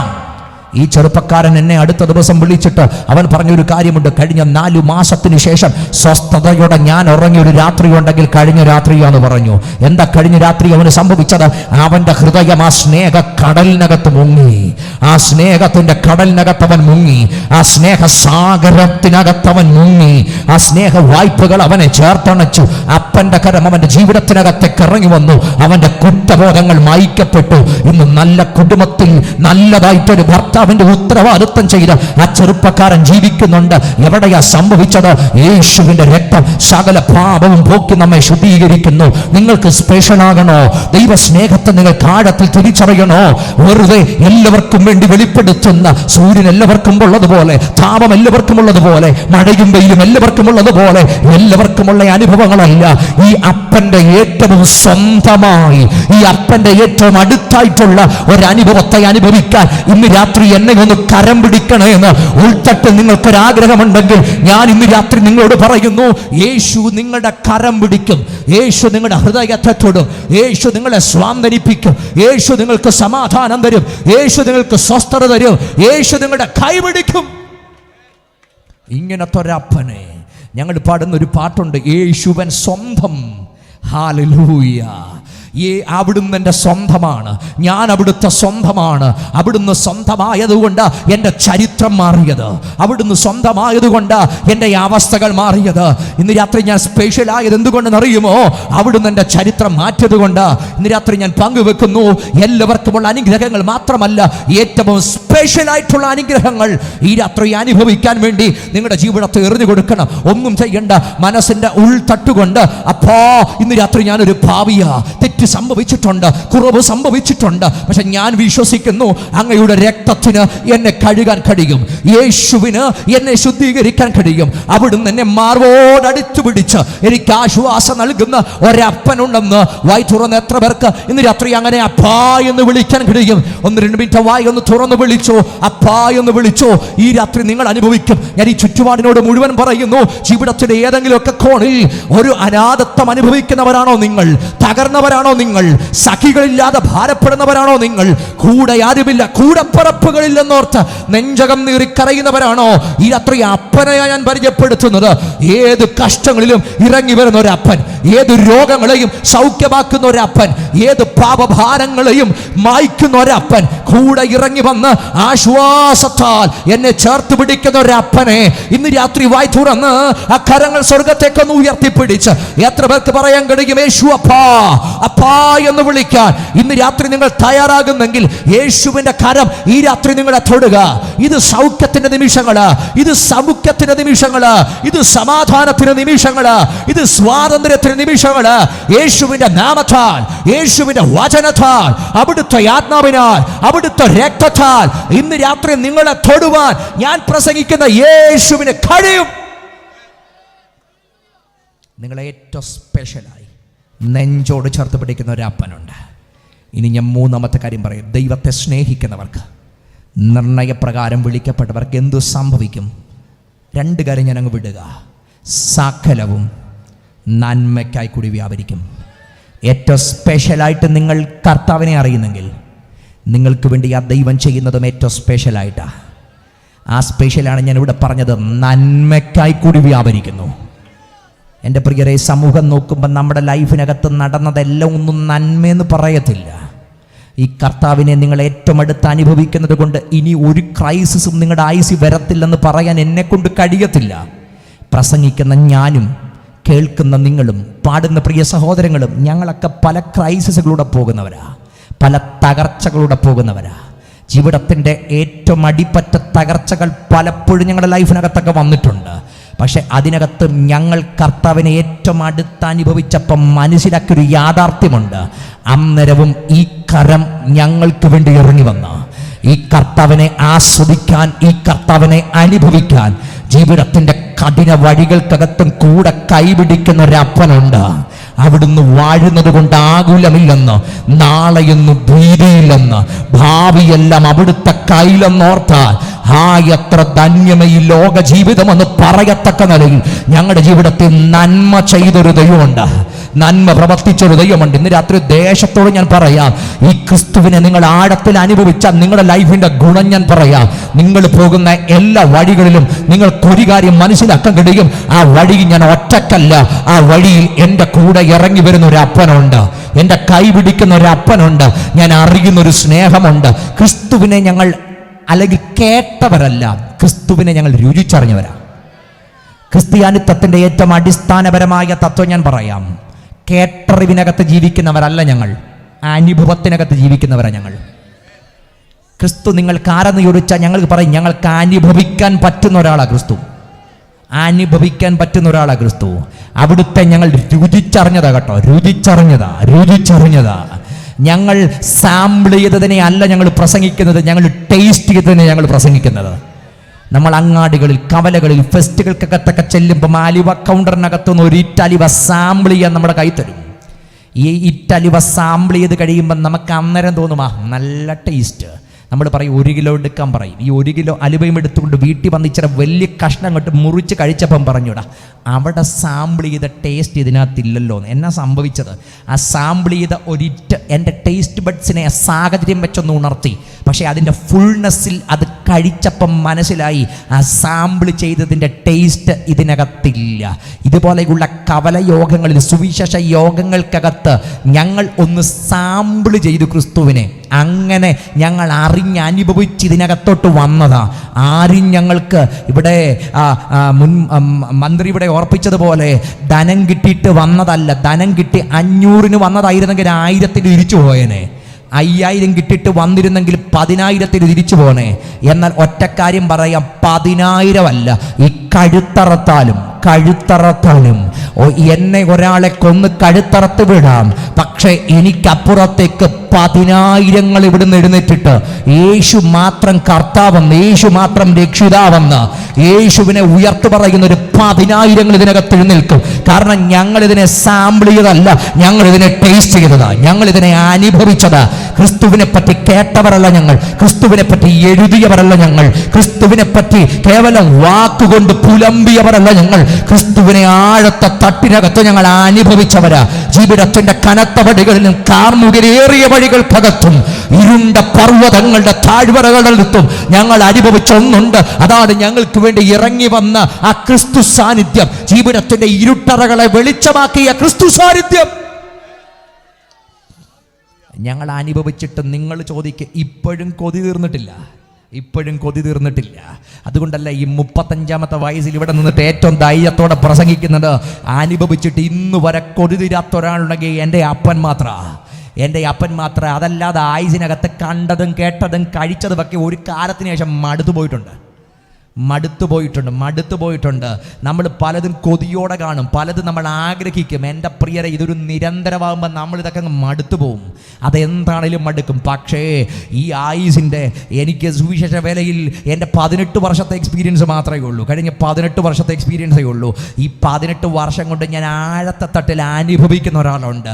ഇനി കർത്താവിനെ എൻ്റെ ഹൃദയത്തിനകത്ത് സ്വീകരിച്ച കാലം തൊട്ട് നോക്കുകയാണെങ്കിൽ ഏതാണ്ട് 23 വർഷമായിട്ട് എൻ്റെ അന്തരാത്മാവിൽ ഞാൻ ആസ്വദിക്കുന്ന ഒരാളുണ്ട്. എൻ്റെ ജീവിതത്തിൻ്റെ എല്ലാ വഴികൾക്കകത്തും എൻ്റെ കൈപിടിച്ചൊരപ്പൻ, ജീവിതത്തിൻ്റെ തകർന്നു പോകുമെന്ന് ലോകം പറഞ്ഞപ്പം അതിനകത്ത് ഇറങ്ങി വന്ന ഒരപ്പൻ, ജീവിതത്തിൽ കൈപിടിച്ചൊരപ്പൻ, ധാർമ്മിക വഴികളിലൂടെ നടത്തിയൊരപ്പൻ, തെറ്റിപ്പോകുന്ന സാഹചര്യം വന്നപ്പോൾ തിരുത്തിയൊരപ്പൻ, ബാലശിക്ഷ തരണ്ടപ്പം ബാലശിക്ഷ തന്നൊരപ്പൻ, അതിൻ്റെ നടുവിലൊക്കെ ഇറങ്ങി വന്ന് എന്നെ കൈപിടിച്ചൊരപ്പനെ ആസ്വദിച്ചത് കൊണ്ട് ഇന്ന് രാത്രി നിങ്ങളോട് ഞാൻ പങ്കുവെക്കുന്നത്, ഈ അപ്പൻ ചെയ്യുന്നതൊന്നും തിന്മയല്ല, ഈ അപ്പൻ ചെയ്യുന്നതൊക്കെ നന്മയാ. അത് നന്മക്കാണെന്ന് വിശ്വസിക്കുന്നവരും അനുഭവിക്കുന്നവരും ഇന്ന് രാത്രി ഗ്രൗണ്ടിനകത്ത് ഇരിപ്പുണ്ടെങ്കിൽ ഏറ്റവും തികഞ്ഞ ദൈവ സാന്നിധ്യത്തോടെ അപ്പന് നന്ദി പറഞ്ഞിട്ട് പറ, എൻ്റെ അപ്പൻ തിന്മയൊന്നും ചെയ്യുന്ന അപ്പനല്ല, എൻ്റെ അപ്പൻ സകലതും നന്മയ്ക്കായി കൂടി വ്യാപരിക്കുന്ന ഒരപ്പനെ ആരാധിക്കാൻ, അപ്പനെ അനുധാവനം ചെയ്യാൻ അവസരം കിട്ടിയവർ ഇതിനകത്തുണ്ടെങ്കിൽ ആ ശബ്ദമൊന്ന് ഉയർത്തിക്കോ. അല്പനിമിഷങ്ങൾ ആ നാമത്തിന് ഏറ്റവും ധൈര്യത്തോടെ നന്ദി പറഞ്ഞിട്ട് പറ, എനിക്ക് ആസ്വദിക്കാൻ പറ്റുന്ന, എനിക്ക് അനുഭവിക്കാൻ പറ്റുന്ന, എനിക്ക് ഉയർത്താൻ പറ്റുന്ന, എനിക്ക് ആരാധിക്കാൻ കഴിയുന്ന എൻ്റെ അപ്പൻ. ഓ ഹല്ലേലൂയ. അവിടുന്ന് തിന്മയൊന്നും ചെയ്യത്തില്ല, അവിടുന്ന് നന്മ ചെയ്യുന്ന ഒരു അപ്പനെ ഇന്ന് രാത്രി ഞാൻ സേവിക്കുന്നേ.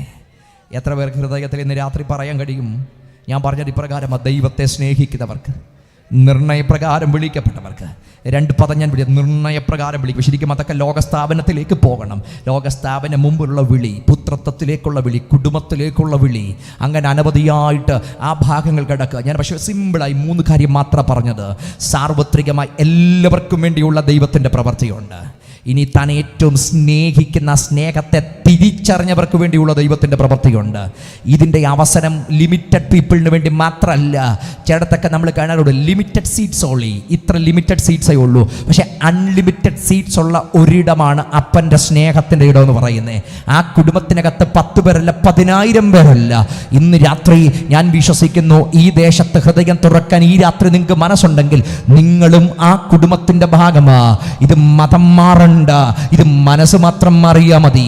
ഇത് മനസ്സിന്റെ ഉൾത്തട്ടിനകത്ത് യേശുവിനെ അപ്പാ എന്ന് വിളിക്കാൻ നിങ്ങൾക്കൊരു മനസ്സുണ്ടെങ്കിൽ, നിങ്ങളുടെ ജീവിതത്തിന്റെ ഏത് സാഹചര്യങ്ങൾക്കകത്തും ഇറങ്ങി വന്ന് നിങ്ങളെ തൊടുന്ന, നിങ്ങൾക്ക് പാപമോചനം നൽകുന്ന, അവിടുത്തെ രക്തത്താലുള്ള കഴുക നൽകുന്ന ഒരപ്പനെ ഇന്ന് രാത്രി ഞാൻ ഇവിടെ ഉയർത്തുക. ആ അപ്പനിനി എന്ത് ചെയ്യും? അതാ ഞാൻ പറയുന്നത്, സകലതും നന്മയ്ക്കായി കൂടി വ്യാപരിക്കുക തന്നെ ചെയ്യും. ഇന്ന് രാത്രി ഞാൻ ഈ ദേശത്തോട്, ഈ ജനത്തോട് പറയുന്നു, എൻ്റെ കർത്താവ് നന്മയ്ക്കായി ചെയ്യുന്ന ദൈവമാ. തകർന്നവർക്ക് വേണ്ടി ഇന്ന് രാത്രി ഞങ്ങൾ പ്രാർത്ഥിക്കും. ജീവിതത്തിൽ പ്രതീക്ഷ നഷ്ടപ്പെട്ടവർക്ക് വേണ്ടി ഇന്ന് രാത്രി ഈ വേദി പ്രാർത്ഥിക്കും. ഞാൻ വിശ്വസിക്കുന്നു നിങ്ങളുടെ ലൈഫിനെ തിരിക്കാൻ കഴിയുന്ന ഒരു അപ്പനെയാണ് ഞാൻ ഉയർത്തുന്നത്. നിങ്ങളുടെ ലൈഫിനെ മാറ്റിമറിക്കാൻ കഴിയുന്ന ഒരു അപ്പനെയാ. ആർക്കും തൊടാൻ കഴിയാത്തൊരു വിഷയം നിങ്ങളുടെ ലൈഫിനകത്തുണ്ടോ? ഇന്ന് രാത്രി ഞാൻ പ്രസംഗിക്കുന്ന യേശുവിന് ചിലത് നിങ്ങളുടെ ലൈഫിനകത്ത് നന്മയ്ക്കാക്കി തീർത്ത് പ്രവർത്തിക്കാൻ കഴിയും. അല്ല, നിങ്ങൾ രോഗത്താൽ ബാധിതരാണോ? ഞാൻ വിശ്വസിക്കുന്ന ഈ നാമത്തിന് സൗഖ്യത്തിനുള്ള ശക്തിയുണ്ട്. വിശ്വസിക്കാൻ പ്രാർത്ഥിക്കാൻ മനസ്സുണ്ടെങ്കിൽ ഇന്ന് രാത്രി അത്ഭുതങ്ങൾ സ്വർഗം ചെയ്യുമെന്ന് വിശ്വസിക്കുന്നവരുണ്ടെങ്കിൽ ഒരുമിച്ച് പ്രാർത്ഥനയുടെ അന്തരീക്ഷത്തിനകത്ത് ജനം ഒന്നിച്ച് പ്രാർത്ഥിച്ചു തുടങ്ങിക്കോ. കഴിയുമെങ്കിൽ നിങ്ങൾ ആ ദൈവ സാന്നിധ്യത്തിന് മുമ്പിൽ ഒന്ന് എഴുന്നേറ്റ് നിന്ന് നമ്മൾ ഒന്നിച്ച് ഇന്ന് രാത്രി പ്രാർത്ഥിക്കാൻ പോവുക. അസാധാരണമായ ഒരു പരിശുദ്ധാത്മാവിന്റെ ഇടപെടലുകൾ ഇന്ന് രാത്രി ഇതിനകത്ത് സംഭവിക്കാൻ പോവുക. ഞാൻ വെറുതെ ഒരു കൺവെൻഷൻ നിർത്തുന്നത് പോലെ ഇന്ന് രാത്രി ഇത് അവസാനിപ്പിക്കാൻ താല്പര്യപ്പെടുന്നില്ല. ഇതിനകത്ത് ദൈവകരം ചിലതിനെ തൊടുക, ദൈവകരം സ്വാതന്ത്ര്യം വരുത്തുക, ദൈവകരം അത്ഭുതങ്ങൾ ഇന്ന് രാത്രി ചെയ്യുക, ദൈവകരം അത്ഭുതങ്ങൾ ചെയ്യുക. രോഗിയായി ഇന്ന് രാത്രി ഞാൻ ഭാരപ്പെടുന്നു.